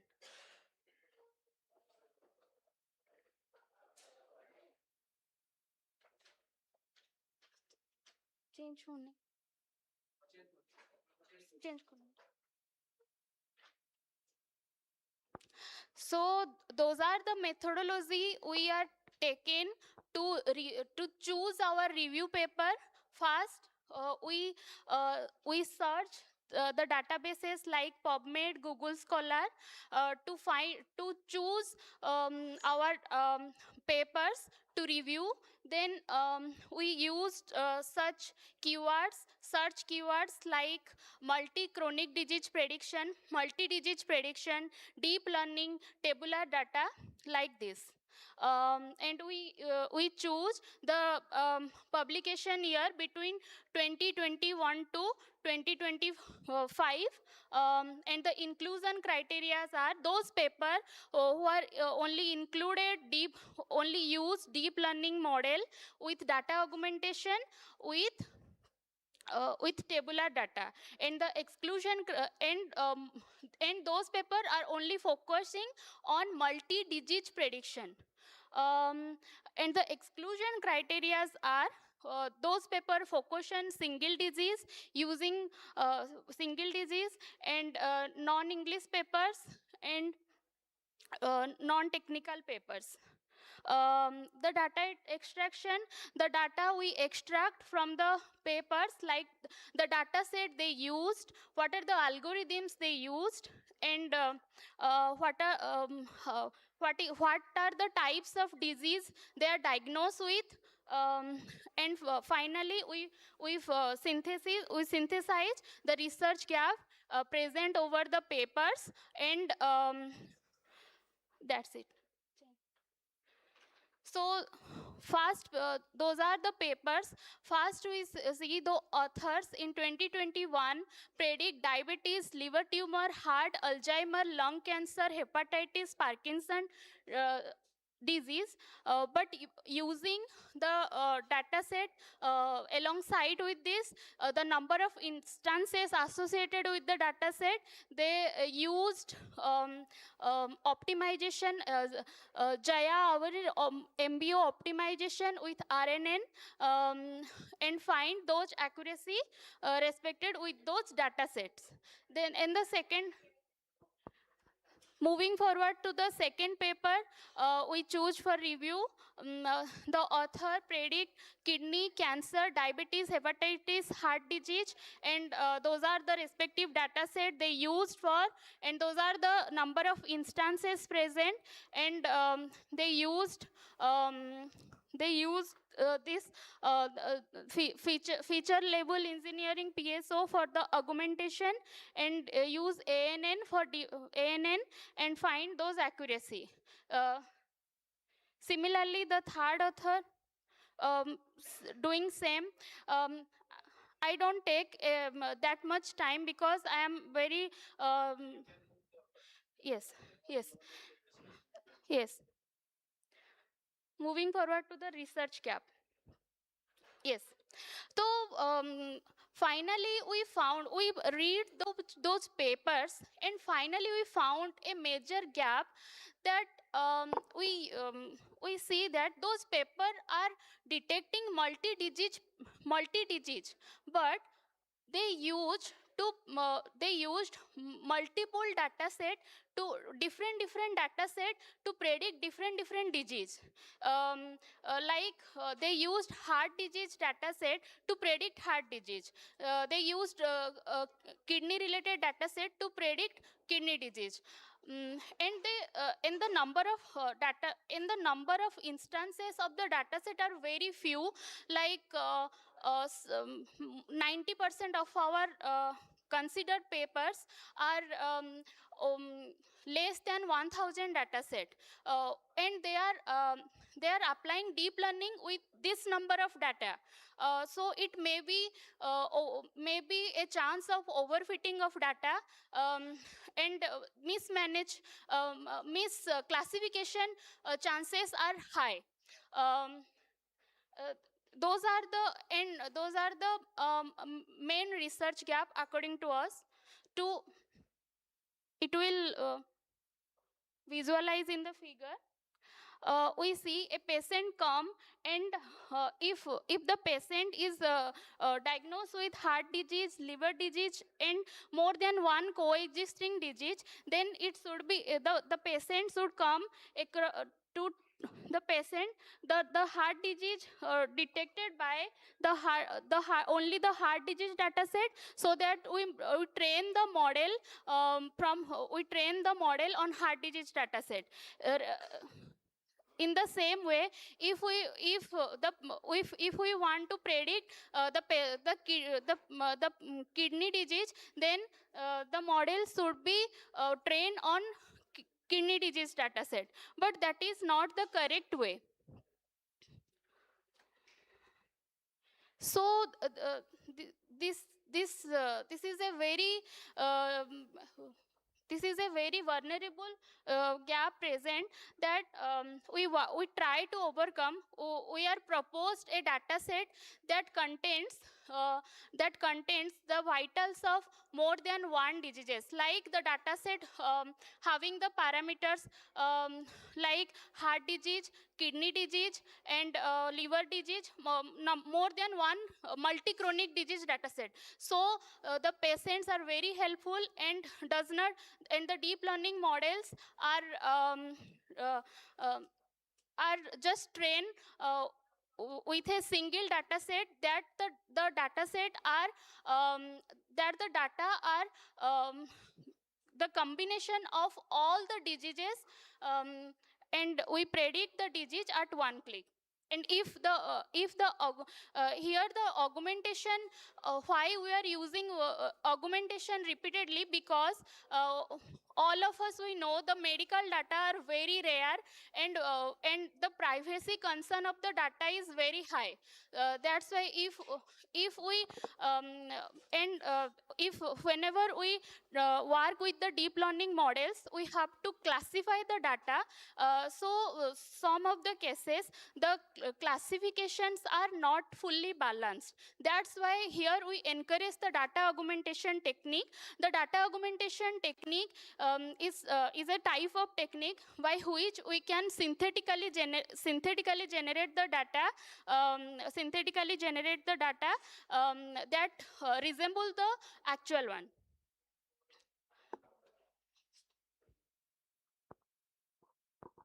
So we thought the proposed model helps help to overcome the current scenario present over here, and in future we are trying to create such data set. And if the data set present some data inadequacy or any imbalance, then we try to overcome such problems by using data augmentation techniques, and we use deep learning models for the training of the data. And finally, we plan to develop a automated health assistance system using real-time data support for healthcare professional and improve patient care. So those are my references. That's all. Thank you.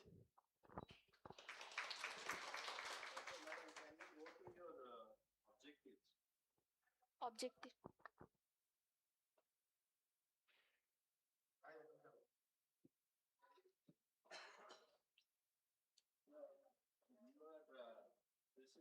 research paper you are presenting? This is the review paper.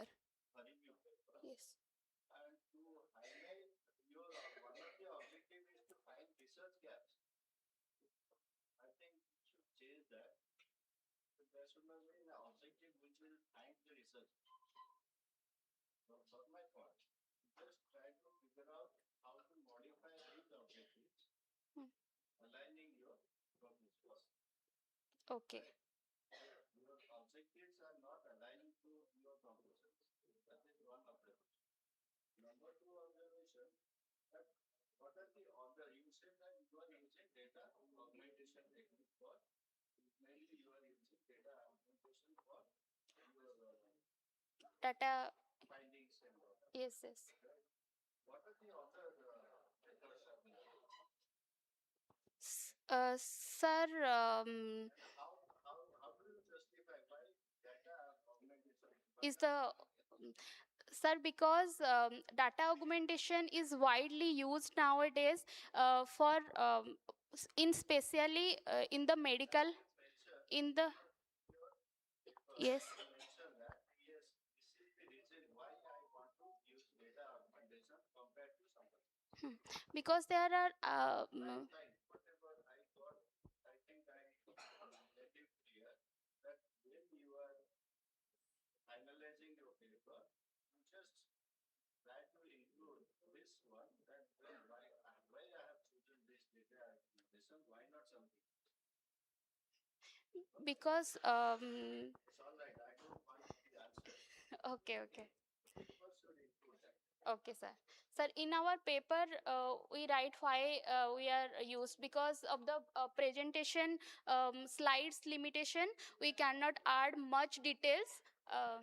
Okay, sir. Try to modify these objectives Okay. which will align your conclusion. Okay, sir. Definitely. Both Both are are mismatch. yes. Yes, sir.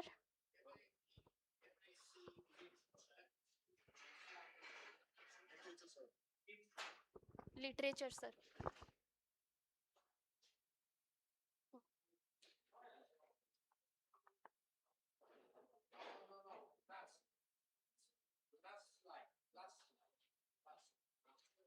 This one?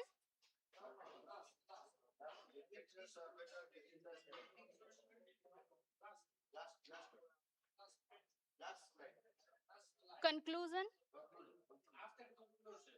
Okay, okay. Proposed model?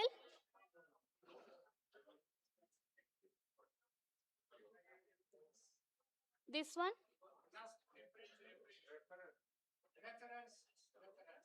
Okay.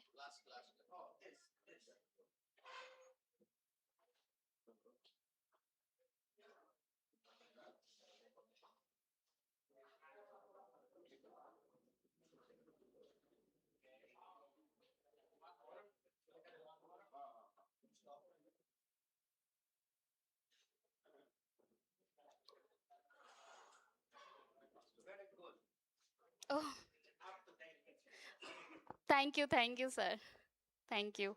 Sir, it is over? Okay, sir. Thank you so much.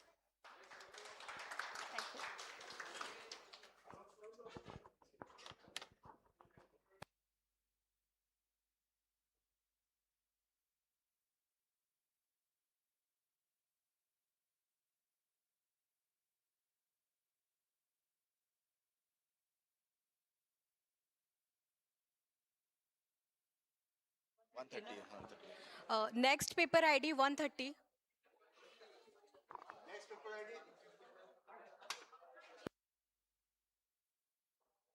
The next paper ID is 130.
Hello.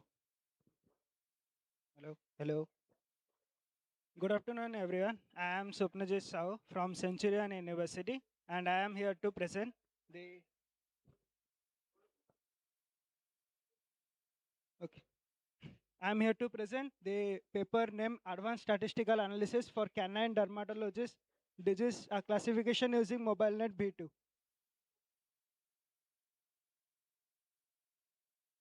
So these are my table of contents: introduction, objective, literature review, proposed methodology, result, and conclusion.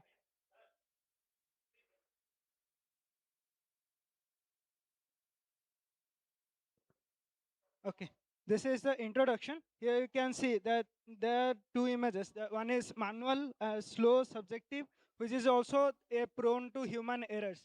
And another side, there is AI, which is fast, objective, and we have done statistical validation so that it can do a very less minimum error. Here you can see the burden. Where is written that skin issues is identified almost 25% in this pattern. That is almost one from four of the diseases. Okay, these are my objective. It is very simple. That is develop, validate, and establish. It means we will be developing our system first, then we will be validating with statistical validations, and then we will establish with the veterinary doctors. It is a literature review. Here you can see a clear differential between them, that there is a accuracy issues, and then uh, they haven't done any statistical validation, so we can't say that it is 100% correct. Here is the thing, that missing link. They have only, as I said, they have only done the accuracy testing, but they have not done the statistical validations. And then the deployment hurdles. They have used many complex models, but they forget about the deployment part. How the doctors who are in rural area can use it, and the benchmarking deficit. Now our proposed methodology is, first we have saying about dataset, where we have collected dataset from different sources and also validated with some veterinary doctors. And then we have standardized the pipelines with 2024, and it is our. Okay. These are four categories of our dataset, that is bacterial dermatology and fungal infection, healthy skin, and hypersensitivity. Okay. It is the proposed methodology of our model, that is dataset collection. We have first collected the dataset, then pre-processed it. As our dataset we have collected is too small, so we have augmented it. And then we have splitted it, the dataset, into 70% as trainings, 15 as validation, and 15 as testing. From then we have uh, tested with multiple low weight models, and then we got that MobileNet V2 is actually performing very well. So we have selected MobileNet V2. Then the testing setup happened, everything done. Then we have uh, validated with statistical validations, and then we have used GradeCam to actually see that how the AI is viewing the picture and how it is analyzing, just to humanly evaluate the thing. And here you can see the final result, that is 96.65 accuracy. And also we have tested with multiple statistical things like Cohen kappas, that is showing almost perfect accuracy, and ROC AUC curve, and then precision F1 score mission. This is the result we have got. Almost all the classes have same F1 scores, and there is very less confusion in between them, and it is the classification table of it. So it is the next page of result, that is having all the details about the statistic things, that is chi-square test, which shows that actually the model is performing significantly or not. And then Cohen kappa score, that is giving that how the model is actually behaving in the very differential condition.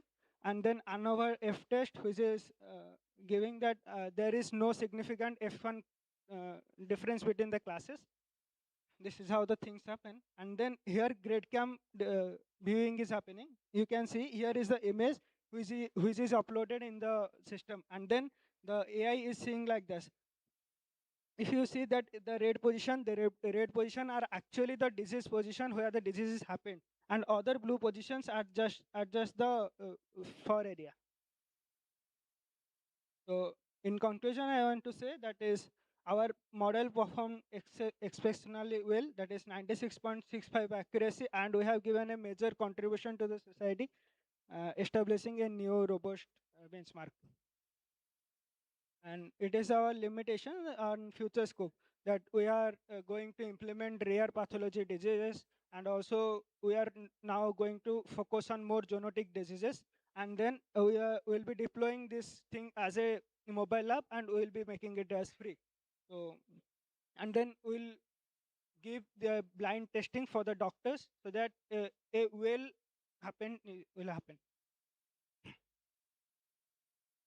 And it is the reference. I just took the fast 5 reference of it.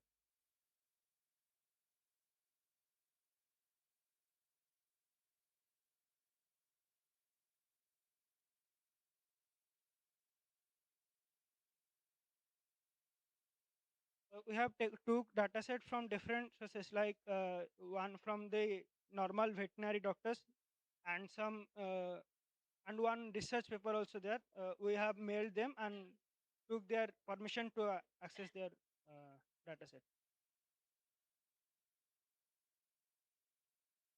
Yes, some of the data set we got from veterinary doctors, like around 10 to 15 pictures, just that much only. 10 to 15 pictures. Just like they gave, like these are the images and these are the classes of it. Like let's say bacterial disease, anything happen. One of our relative is in veterinary doctor, so I got some images from them, around 10 images he gave me, and he said that these are bacterial disease, like that.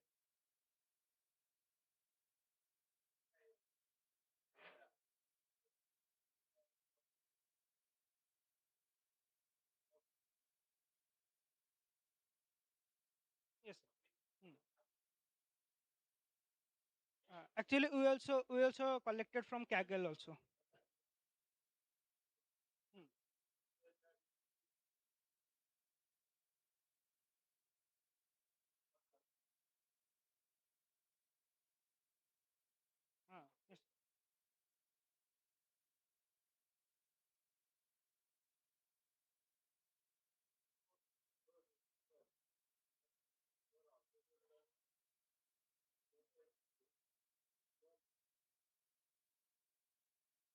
Actually, we have made that in our next proceeding, that we have deployed that application in mobile and tested in a medical, and it is giving a good result in the medical.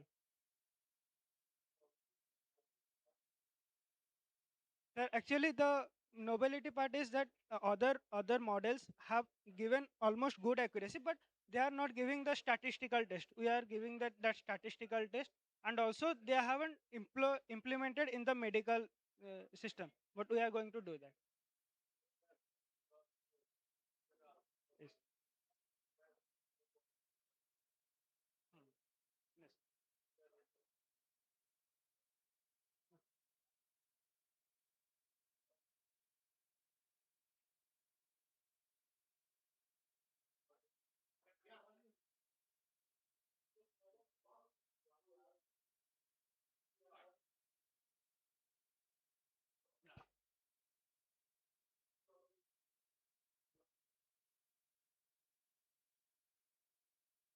Is there any question? Okay.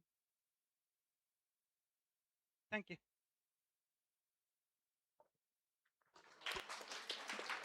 The next paper ID is 135.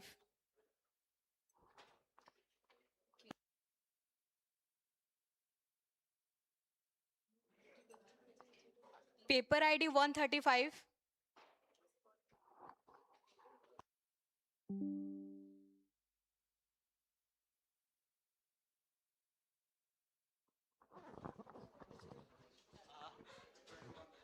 Regarding the publication, I have to share some information. So authors are requested to contact me after the lunch session, okay?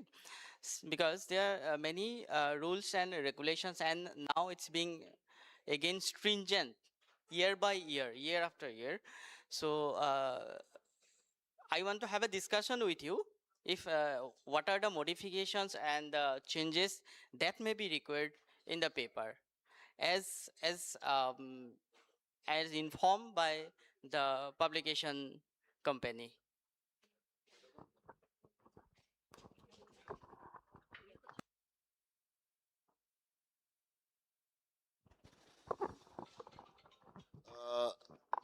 We are forced to say like that because in our last publication, ICDSM 2024, we faced many challenges. The 2 volumes in Springer have been published already, but to make it provision, we faced many challenges, both of us, Dr. Samaji sir and me. We have not spent 2 months night, okay, to make it after, because we want that all the papers presented should be published in Springer. This is our motto.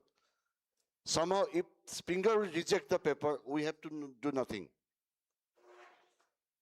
In any case, Springer will reject the paper. We have no option to do like that. So we have spent almost 2 months sleepless, you can say. Right? So therefore, you please incorporate what Sir is telling and please meet us. Thank you.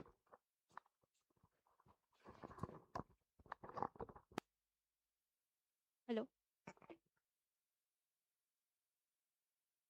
Good afternoon, everyone. Is it audible? Thank you.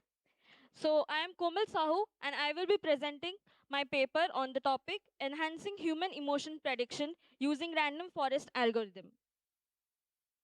Moving on to the next slide, that is the table of contents.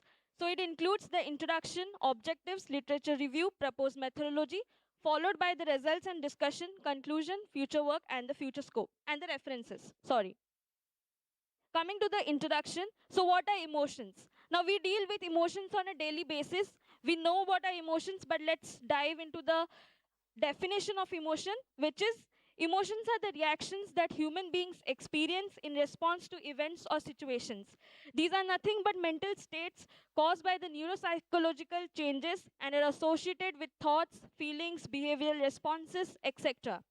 The emotions we feel each day can compel us to take action and influence the decisions we make about our life. There are different kinds of emotions. Some are pleasant emotions like joy, amusement, happiness, while some are unpleasant emotions like fear, stress, anxious, and these can cause harm to an individual state. So there is and emotions can be expressed through the facial expressions, tone of voice, or verbally by using words. Moving on to the next slide. These days, emotions are also expressed through various social media platforms.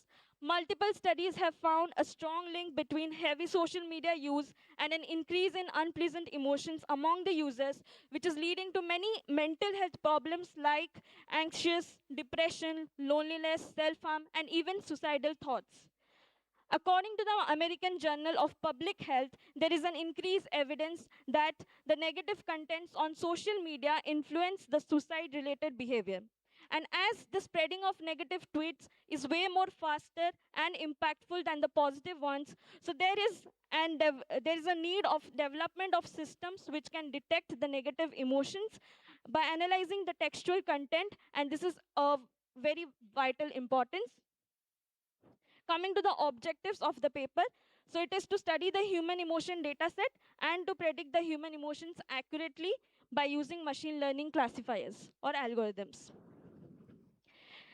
This is the literature review part. So here I have given the table, which is consisting of 7 papers. The link of each paper is given in the reference slide. And the data set used for each paper, the algorithms which has given the highest accuracy, including the accuracy in percentage, has been listed in this table. So I will not be explaining it because it will take much time. Coming to the proposed methodology, so this slide includes the steps which we have used in the classification process. So first of all, the data set which we have downloaded from Kaggle. It is an online platform or a repository for data sets. So the data set was in CSV format and we converted it according to our requirements. Then Python programming was used to implement various classifiers like random forest, ADA boost, and multinomial naive Bayes. After the execution of classifiers, the incorrectly correctly classified instances, their accuracy and precision of each classifier was noted, and it was compared against each other to find out which classifier gives the highest accuracy. This one is the description of the dataset. So this table represents that the dataset consisted of 4 files. That is the lonely tweets, anxious, stress tweets, and normal tweets. Each of these files consisted the data in text format. The tweet category, number of tweets, and description of each file is given in the table respectively. Coming to the pre-processing part, so as I've said that the original data set consisted of 4 files.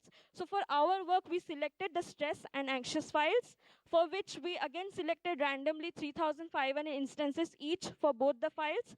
Class leveling in the original data set was not done, so we explicitly added the class. And after pre-processing part, the final size of the data set was 7,000. Coming to the result and discussion. So we have applied 3 classifiers, random forest, ADA boost, and multinomial naive Bayes on our data set. And the performance was evaluated using parametrics like precision, recall, and F1 score on the 2 emotion classes, that is stress and anxious. The detailed result is given in table 3. And based on the table, we have drafted a graph which is present in the right-hand side of the slide. And this shows that though all the classifiers were performing well, but random forest was found to give the highest accuracy of 96%. Coming to the conclusion and future work. So in our work, we address the issue of detecting emotions from text, for which we have considered the tweets collected from the social media platform. Through our research, we tried to find out which classifier performs best in predicting the human emotion from textual data.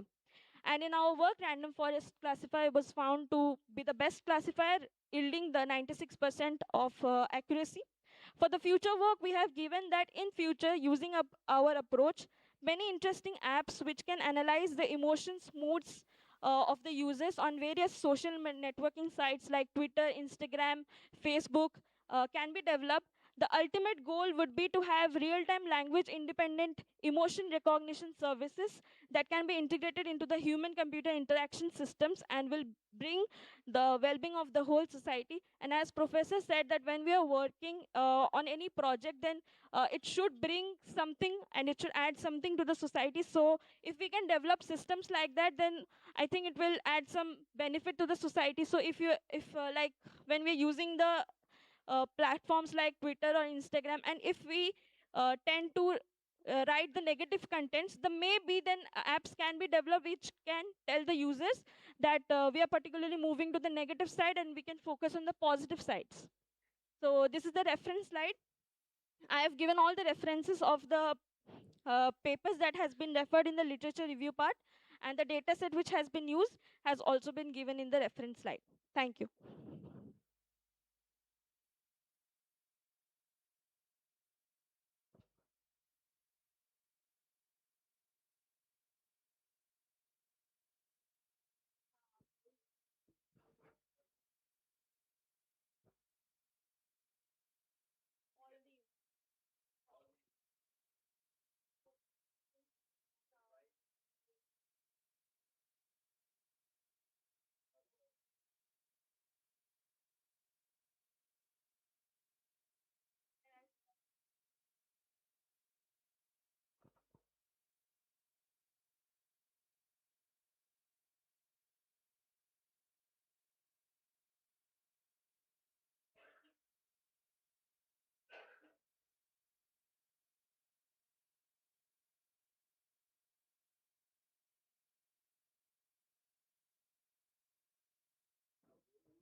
Paper ID 169.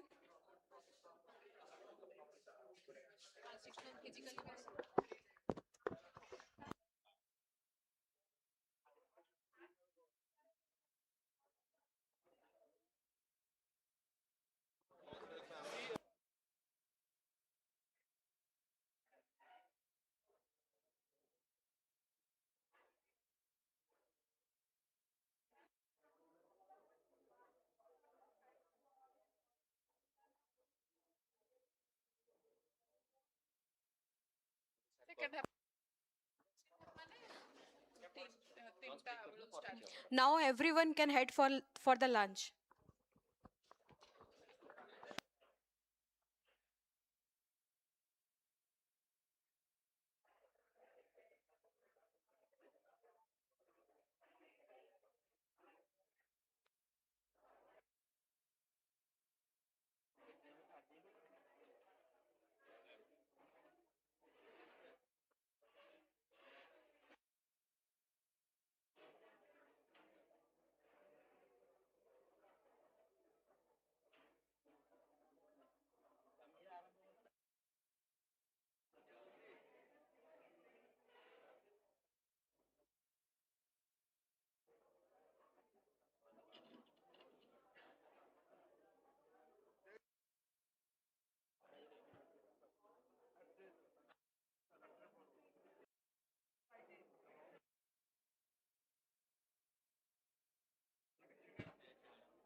Good afternoon. Our next keynote speaker, Dr. Engineer Roman Daniel, Professor at VST Institute of Technology and Business, Siske Budjaves, Czech Republic. Dr. Engineer Roman Daniel, PhD, is a professor at the Institute of Technology Business, Siske Budjaves, Czech Republic, where he teaches computer science, information system, and Industry 4.0. He is also affiliated with VSB Technical University of Ostrava and serves as a visiting professor in Poland. With over 18 years of industry experience and 15 plus years in academia, he has supervised 100 plus bachelor's and master's theses. Dr. Daniel has published 50 plus Scopus Index conference papers, journal articles, and a monograph, and has led multiple EU-funded international projects. His research interests include computer science, industrial information systems, data analytics, IoT, operating system, and software development. I request and invite Dr. Roman Daniel, sir, to address the gathering. Please, sir.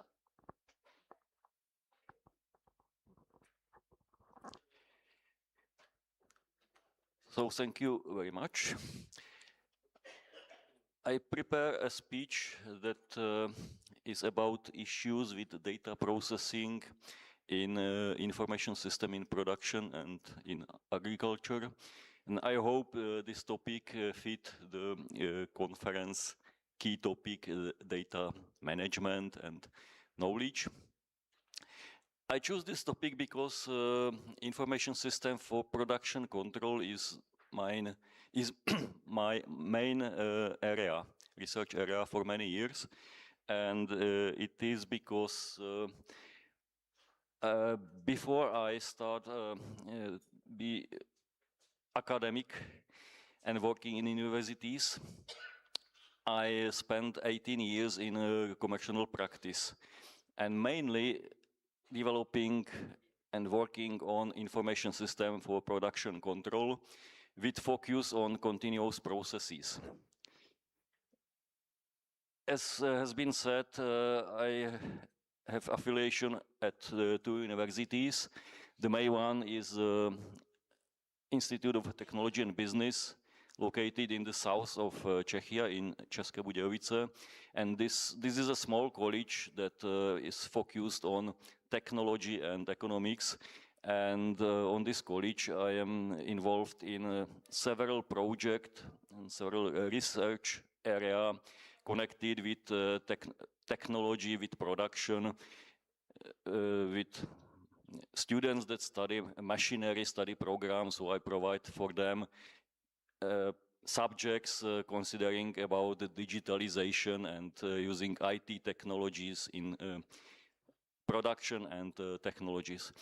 In second affiliation in Ostrava, it's Faculty of Economics, so it's more about information technology in business, so information systems like ERP, business intelligence, data analysis for business purpose. So a little bit different area. And third one that I am doing is that I am visiting professor at University of Bydgoszcz, WSG, in Poland. Because I am Polish speaking, I use my ability to provide some lessons for Polish students and also English lesson for foreigner students. This is the place when I meet Zdzisław Polkowski, and this place leads to the situation that I am now here and present my ideas. My favorite slides that I use in almost all presentation and that I begin my explanation, my topics is that we are talking about information systems supporting production.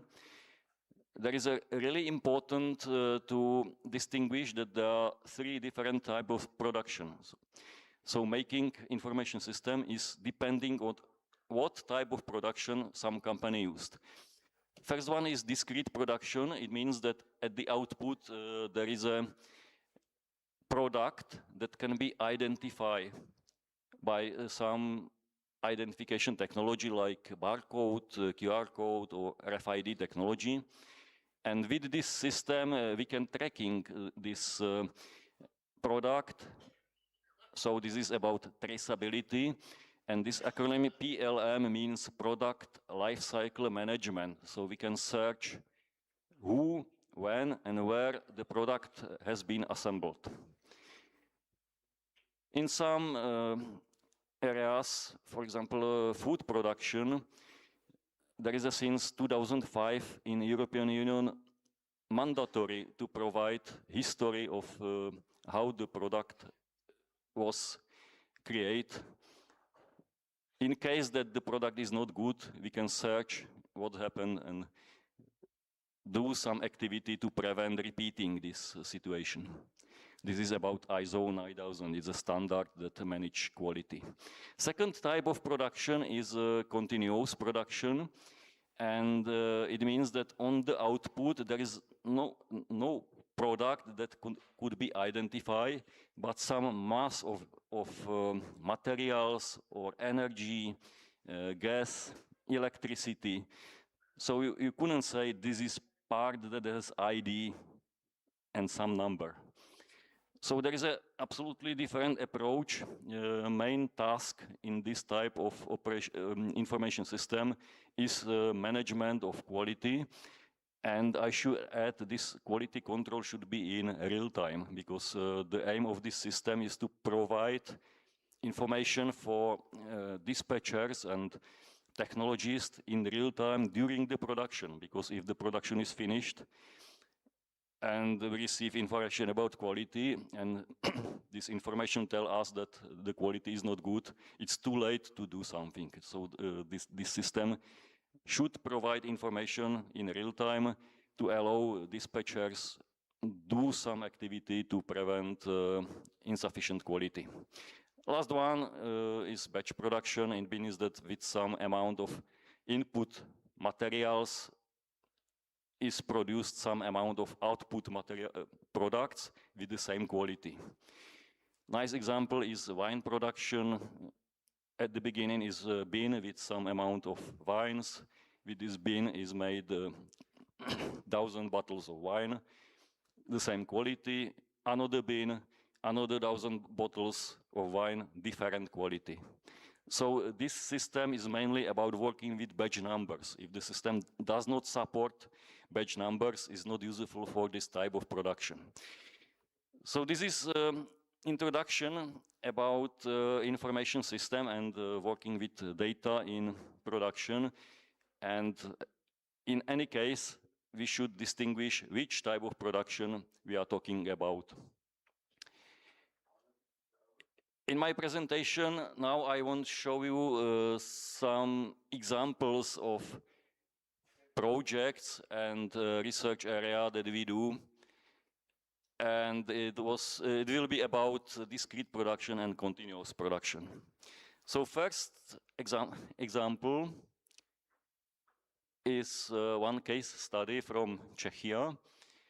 And this is nice example of application where that is working, I think, more than 2 years. And in this application is used artificial intelligence. Artificial intelligence is really trend and everybody talks about AI tools. But how many applications, real applications that are working you see? Generally, most of AI application is scientific projects, but this is an application of a real situation in business. Company that really use artificial intelligence tools, and this is very successful. This company is, the name of this company is CHEPS. It is one of the biggest company in Czechia, because this company provides distribution of electricity for all the country. So it's really big company. In the past, it was part of bigger company called ČEZ. This is a big producer of electricity, but anti-monopoly authorities decided to divide this company into two parts. So these chaps do not produce electricity, just do distribution. It sounds simple, but they are responsible that in your socket in Czechia is always 50 hertz of frequency and 220 volt of current.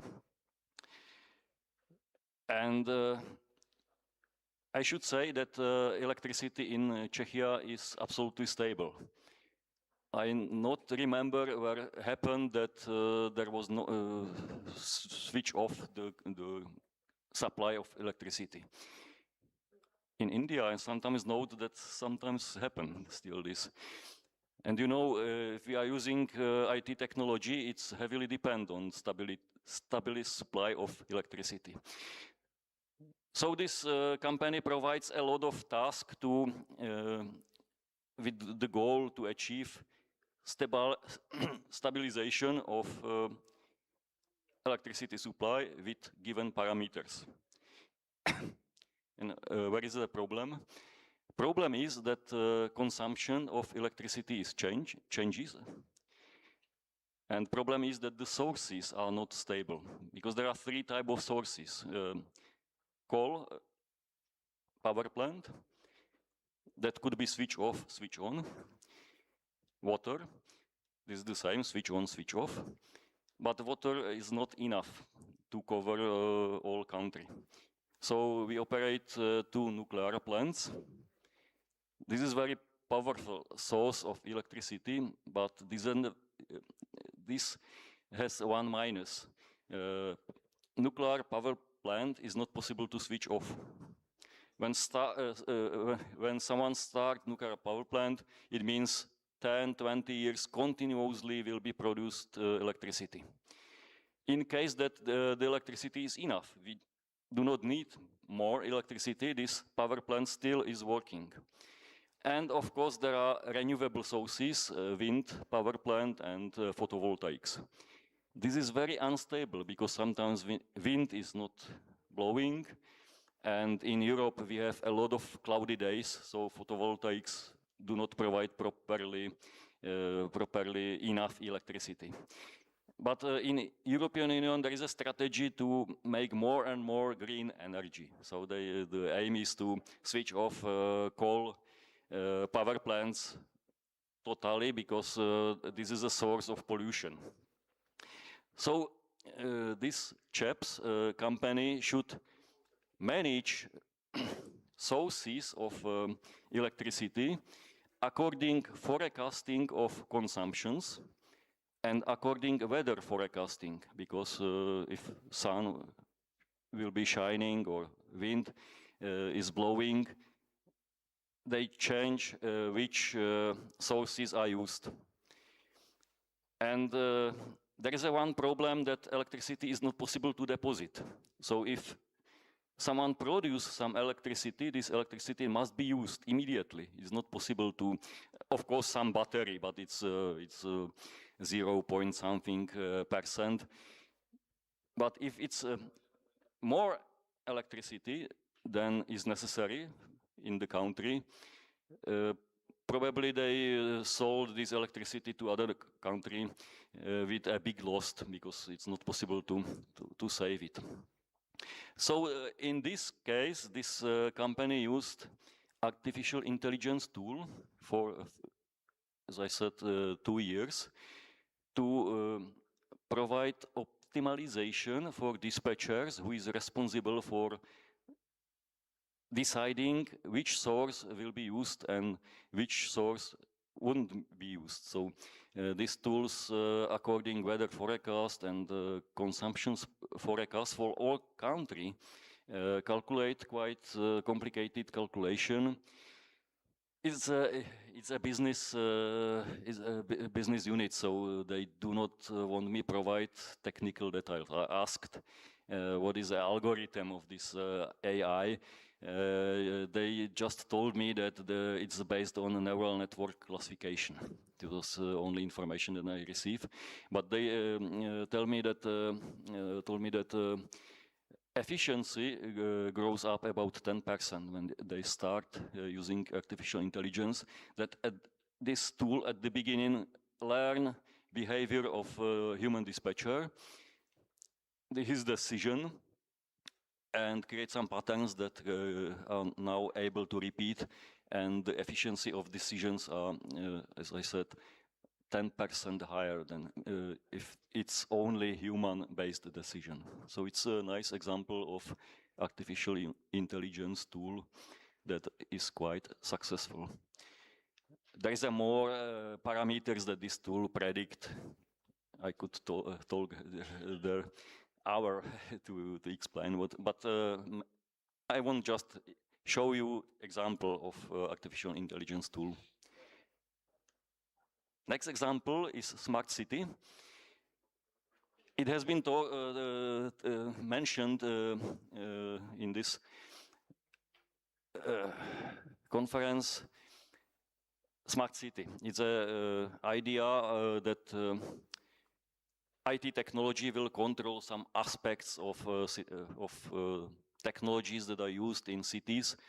And one of the problems that is solved is location of pipeline. In case that this pipeline are plastic. If we have metal pipeline, it's easy to detect where this pipeline is if it's underground in some concrete.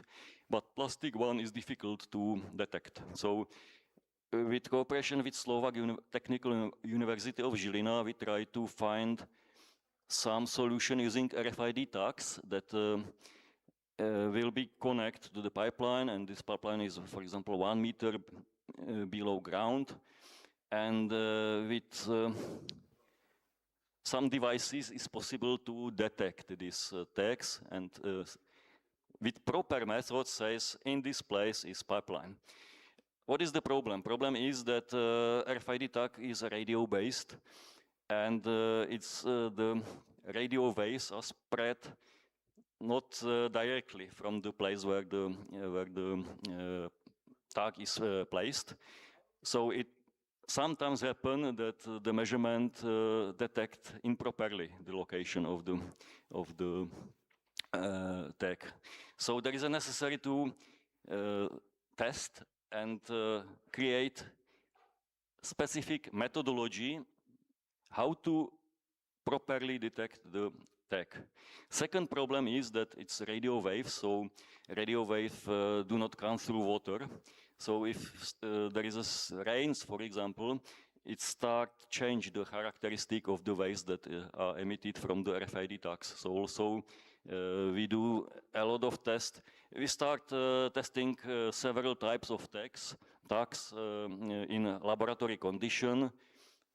We create a model that computes where is a proper location, and next this year in spring we start to do tests in the ground with the real stuff. So we place some RFID tags into the deep of 1 meter, and colleagues start searching these tags using our methodology to resolve if this methodology is good. So this research still continues. The aim is that we want to use tags that is not expensive, so this could be used for solution with low cost budget.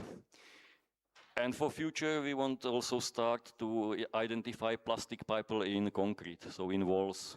It's another type of task, because it's quite different comparing if it's only in the ground.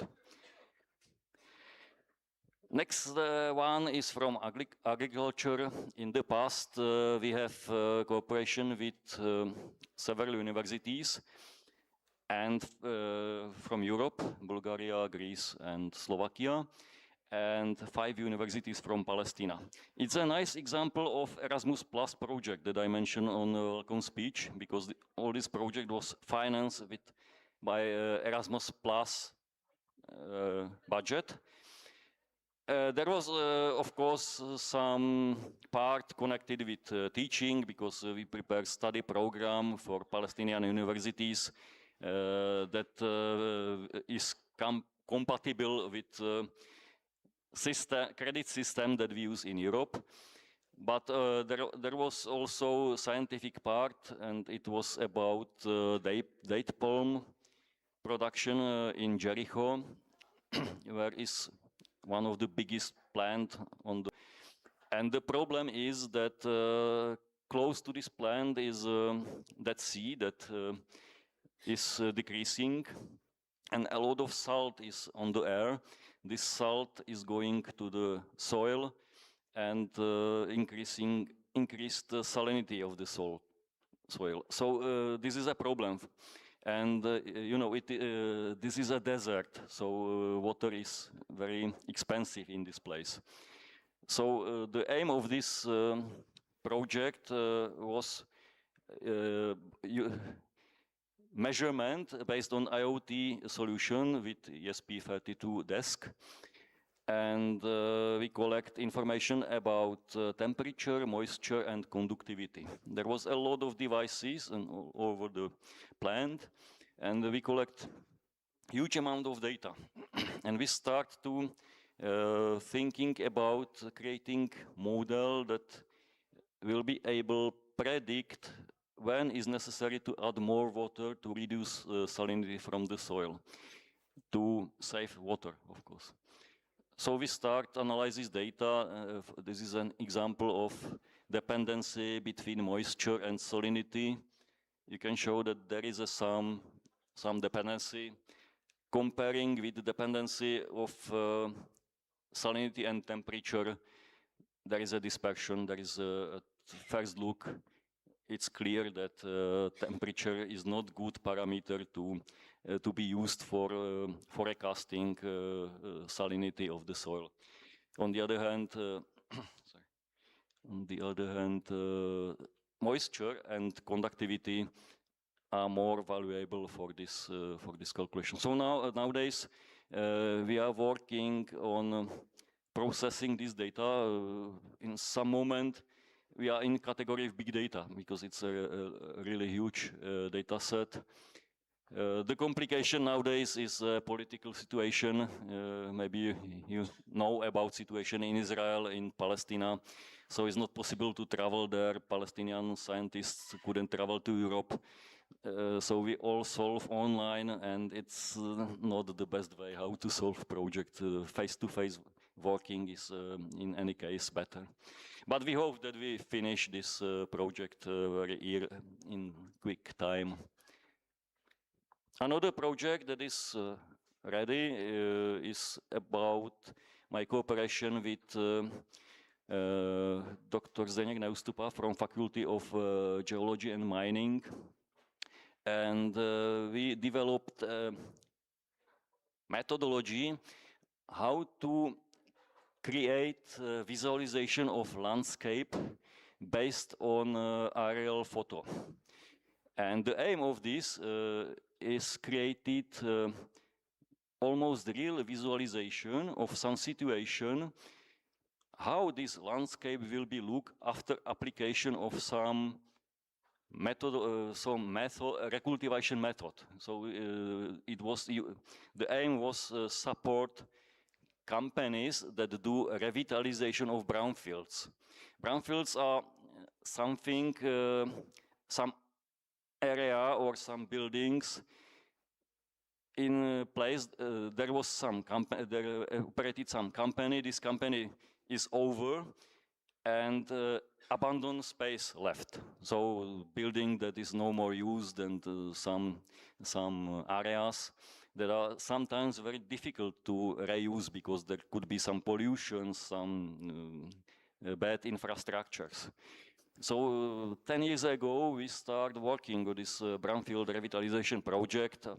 I'm also produced a database of successful and unsuccessful projects of revitalization as a lesson learned for managers that will do similar a similar revitalization project to learn what to do and what not to do. Unsuccessful project means that they put a lot of money to something that was done but not work properly. So this is unsuccessful revitalization project. And with this, we want to help brownfield manager for decision what method should be used in particular brownfield site. These brownfields are different. It's not only building. So, for example, I show you this one. It's a brownfield after open pit mining of brown coal. So a large area of landscape is totally devastated. And after the mining was over, they start thinking what to do with this area. So we do a digitalization of this aerial picture. So first step was receive topographic terrain models. Next step, triangulated data. This was part of my colleague because he is expert on GIS systems. We transfer the data to ArcView GIS via software called ArcView 3D. We created a so-called TIN model in 3D. Transfer it to CAD system, and from CAD it's possible to export data to software called 3D Studio Max. And this studio allows real visualization. So you can go by camera through the place, see this place from different angle, do flight over this place, and it looks quite realistic. In this case, it is situated close to the city called Most. They decided that this area will be flat and artificial lake will be created for recreation purpose. So we do visualization how this landscape will look after applying this revitalization process. And we create several possibilities. So revitalization manager can see which possibility is the best. For example, this is a result of this revitalization. It's a real photo taken in the year 2022 when this revitalization was finished. So the manager choose one of the suggestions that we prepare and use it for consultation with a company that do this solution. So nowadays there is a big lake with a depth of 65 meters and start to be used for recreation purpose. Just note that they found that there is a different problem that they do not expect it to appear, because this lake, that is quite huge and deep, is supplied from water from Bylina River and from rain, and there is no output from this lake.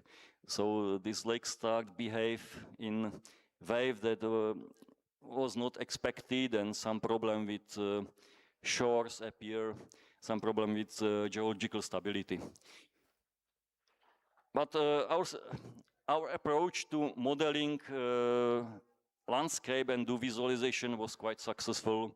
We repeated several times in other revitalization processes. Next one is from continuous production. As I mentioned, in this production it's not possible to identify product. This is metallurgy company in city Olomouc, where non-metallic products are prepared from cuprum and others.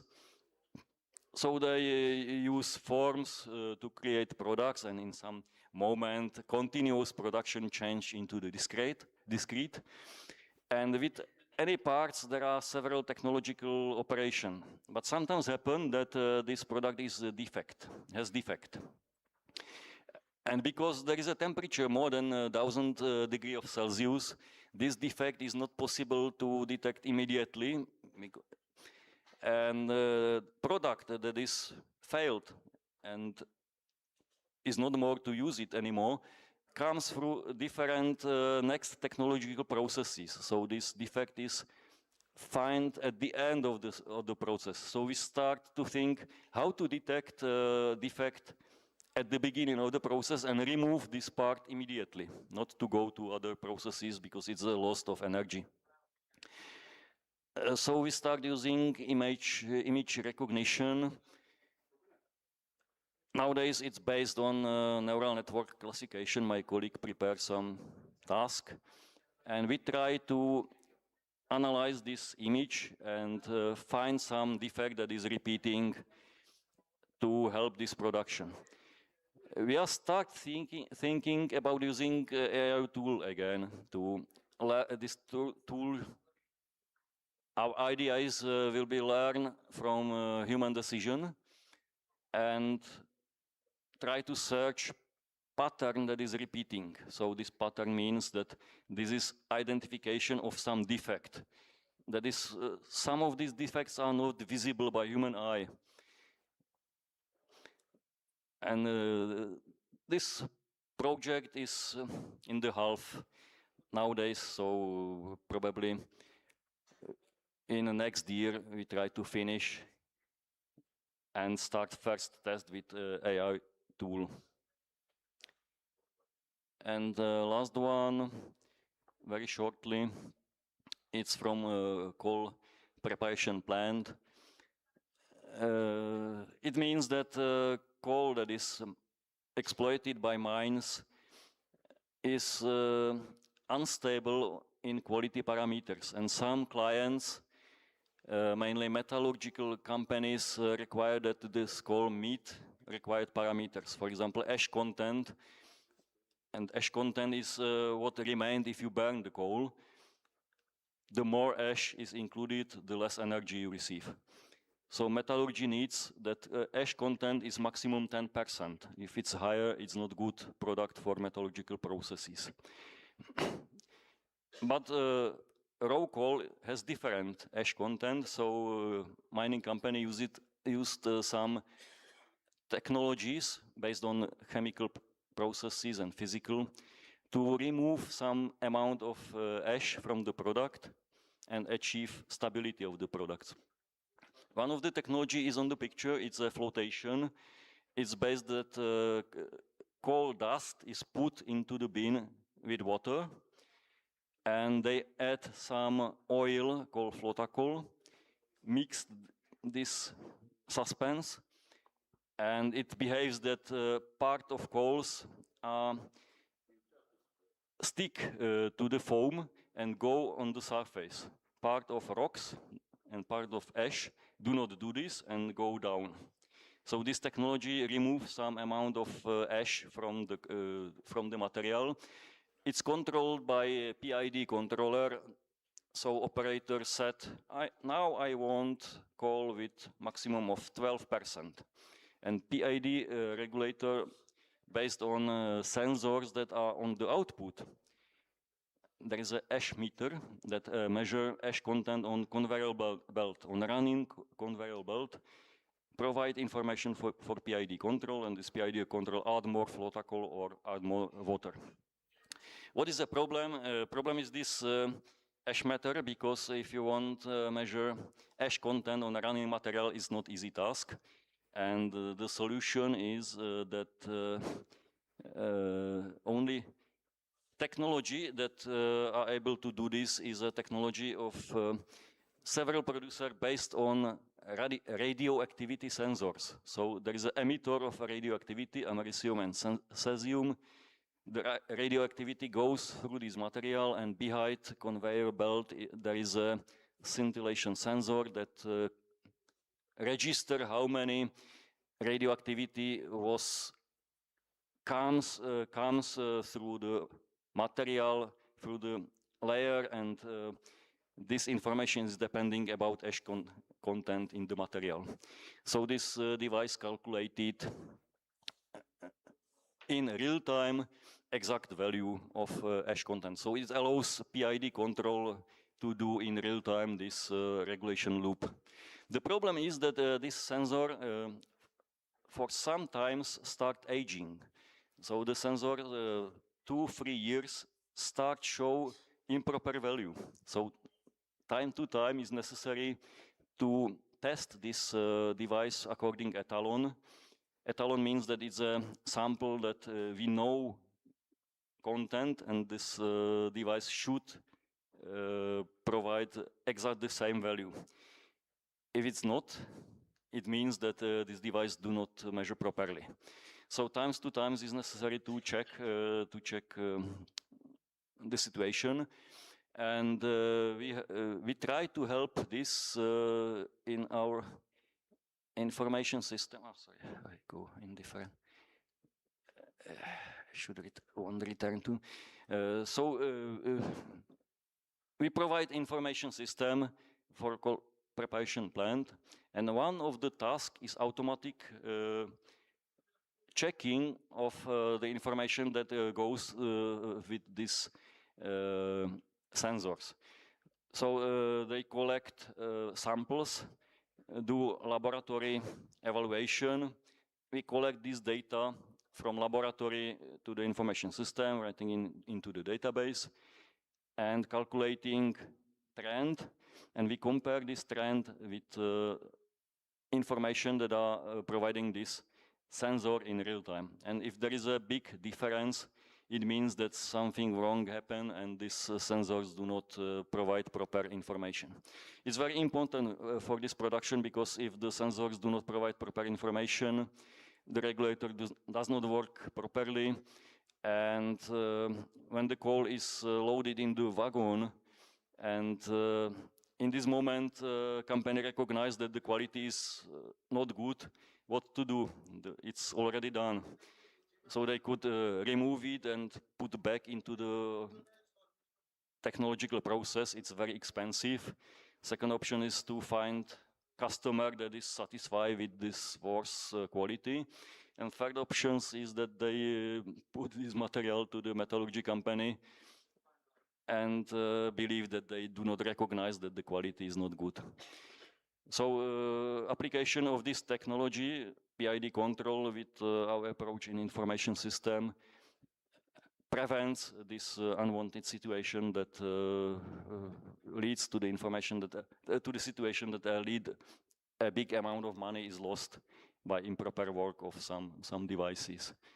So this was 4 or 5 examples of the project that we are doing, project from agriculture, from production systems, discrete, continuous. There is a lot more examples that I can prevent, but I think this is selection what we do, and it's an example of project that maybe we can do together with some Indian university. So if you have any idea what is possible to do, we can start thinking about cooperation. So to summarize, sorry.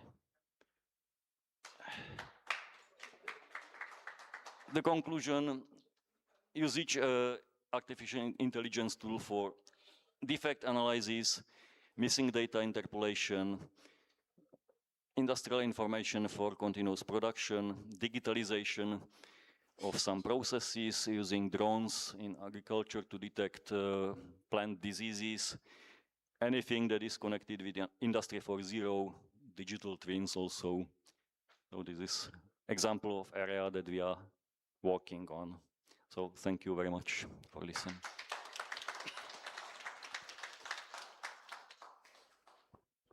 Any question?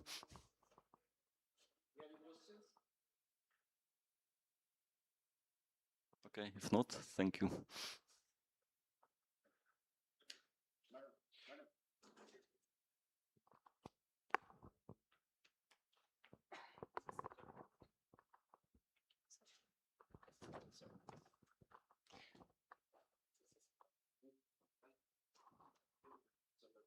Thank you so much, sir, for your valuable time and inspiring words. So here the session begins.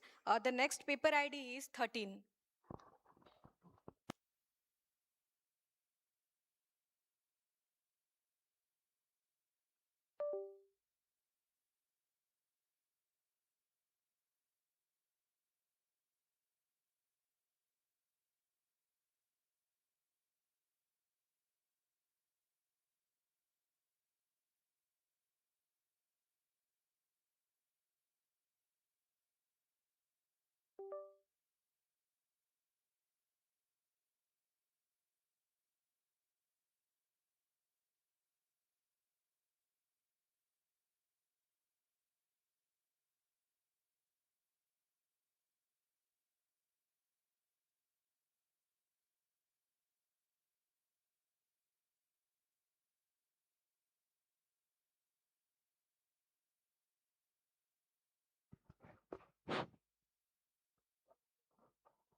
A very good afternoon to everyone. I am Saubhagya Ranjan Mishra from Centurion University of Technology and Management. And on the behalf of my team, now I am going to represent our paperwork on title with Data-Driven Revenue Forecasting in Commerce and Ensemble a Tree-Based Regression Approach. These are our contents. Throughout the discussion, we will go through one by one. In today's world, online retail face problems due to very fast growing in retail sectors. Due to rapid rollout in retail sectors, the companies face some difficulties and problems like predicting the future revenue, where they face wrong prediction due to some factors like predicting the future revenue. They face problems in case of overstock and also stock out problems. So our aim to solve these issues predicting the future sales revenue by understanding the behavior and product behavior of customers and product data also. Here we will use the machine learning model to give the prediction. As per the requirement and challenges of the retail sector, we are motivated in terms of prediction problems and low accuracy. In case of prediction problem, online businesses have problems because sales and revenue are not predicted correctly by using the previous models and existing works. In case of low accuracy, many existing methods are unable to give the accurate prediction to the companies to predict their future revenue. As per the motivation, we are work on these objectives, which are accurate forecasting, where our aim to predict the future total revenue in online sales and online sales by using machine learning models and smart decision making to help the businesses to plan in case of stock and pricing also.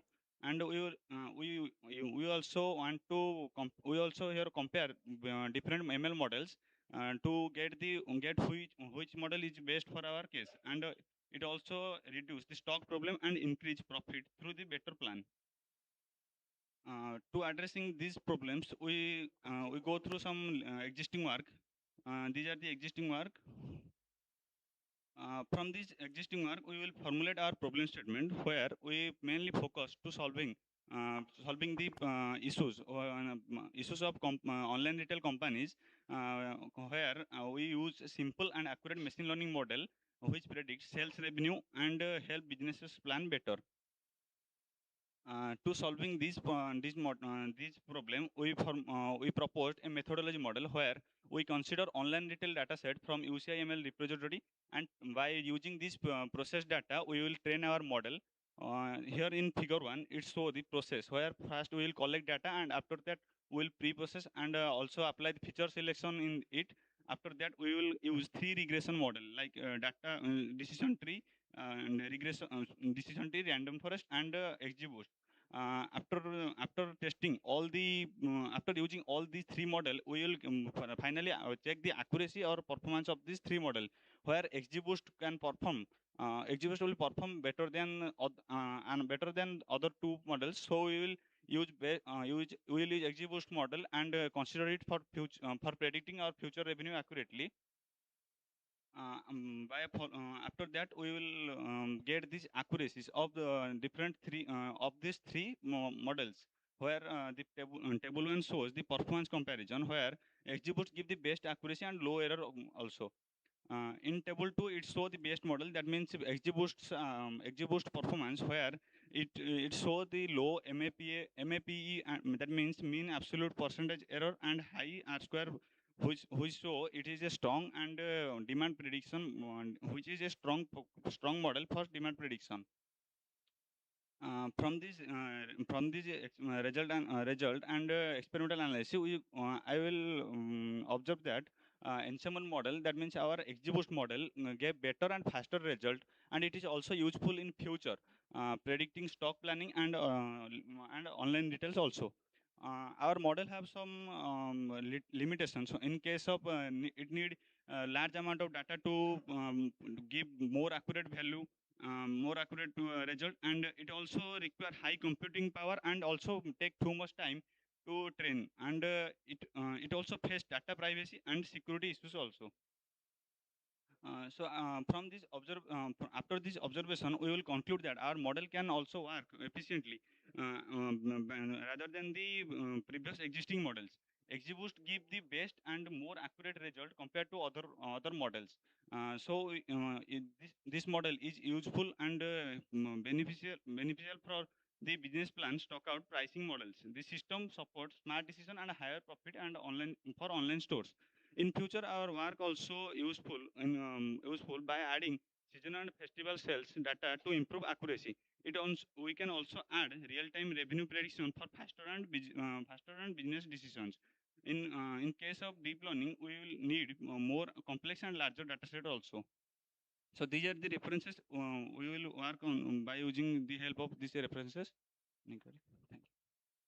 Thank you.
The next paper ID is 14.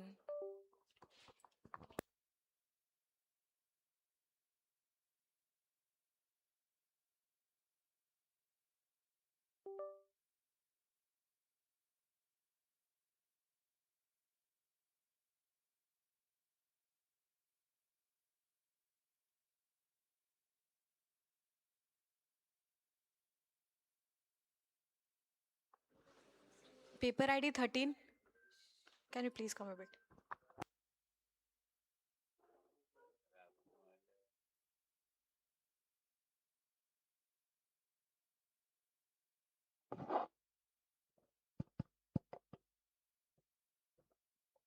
afternoon, everyone. I'm Rakesh Das from Centurion University of Technology and Management. Hello. Good afternoon, everyone. I'm Rakesh Das from Centurion University of Technology and Management. On behalf of my co-authors, I'm going to represent our research work, which is entitled with XAI-driven retail recommendation system, which enhances the transparency and trust in customers, which is also a centric decision making. So these are the table of contents. Throughout the discussion, we'll go one by one. So generally, we know that a retail sector, which is actually selling a product or a service to a customer for their personal use. But a recommendation model always uses the customer data and recommends a product or a personalized model so that it will be easy in retail sectors. But many traditional model or existing works doesn't provide why the model recommend the particular product and cannot provide the proper explanation of it. So we propose a explainable AI model which recommends the product in a high accuracy and also it with the clear and human understandable explanations.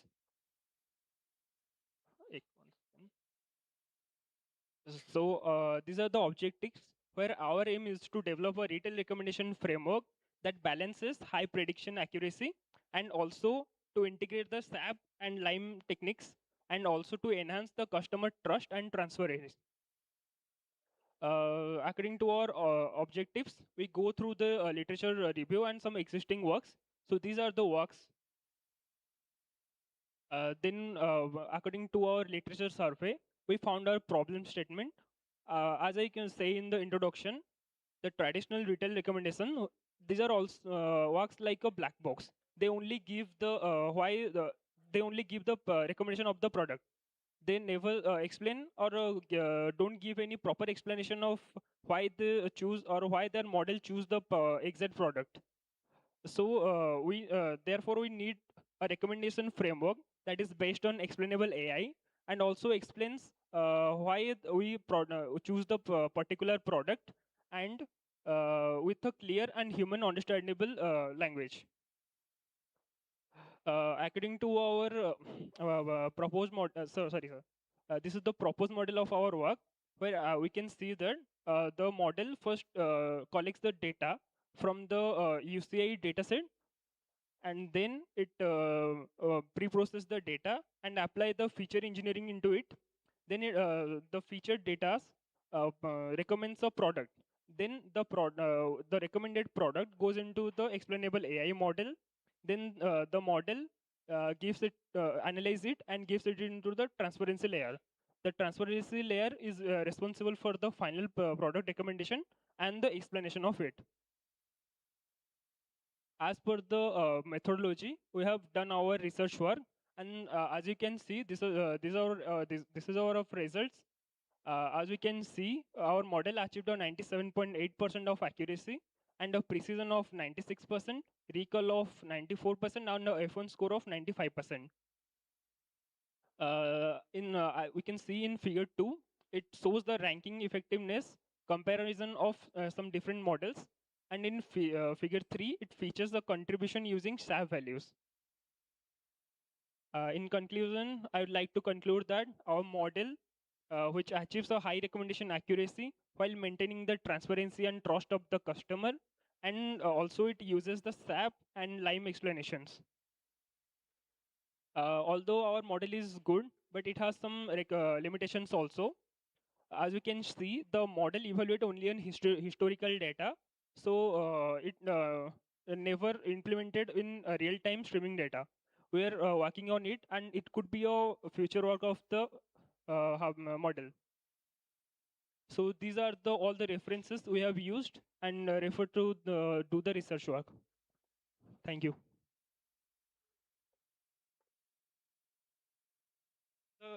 Existing latest models, they only recommend about the product.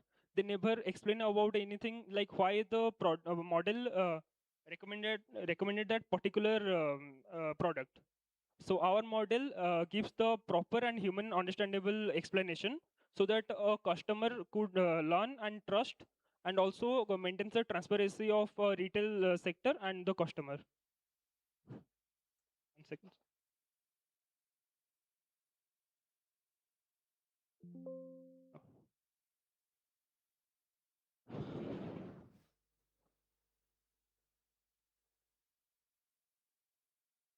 So recommendation system is basically for the retail sectors. So if they want, they can apply it into with the customers. The customers can use it.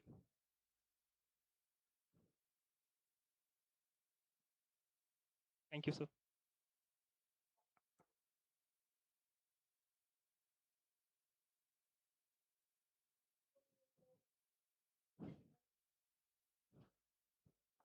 Yes, ma'am.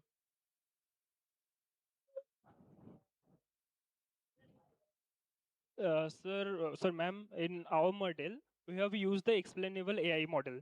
So ma'am, as you can see here in the objective. Yes, ma'am. So in explainable AI, there is two models like SAP and Lime. They provide us why the model or why the machine provided or that particular recommendation. That's why a customer trust and transparency could be built and highly increases. Um, no, ma'am. Existing models don't have the explainable AI models. So how could? Yes, ma'am.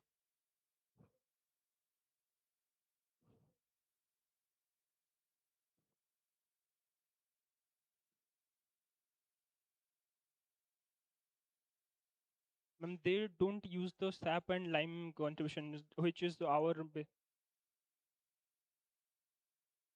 Yes, yes, ma'am. Yes, ma'am.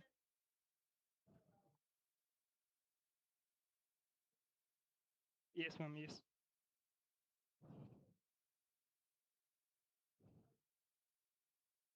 So, ma'am, I will do it for next time.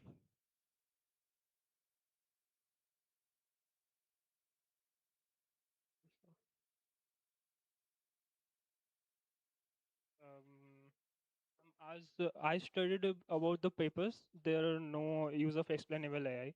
Ma'am, this one is something else. I have. Yes, ma'am. I'll look into it.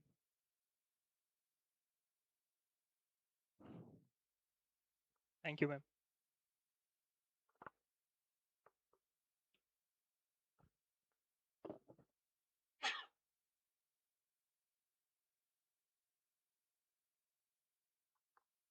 The next paper ID is 177.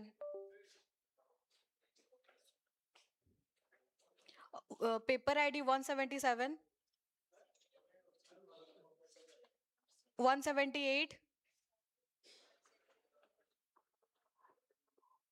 186,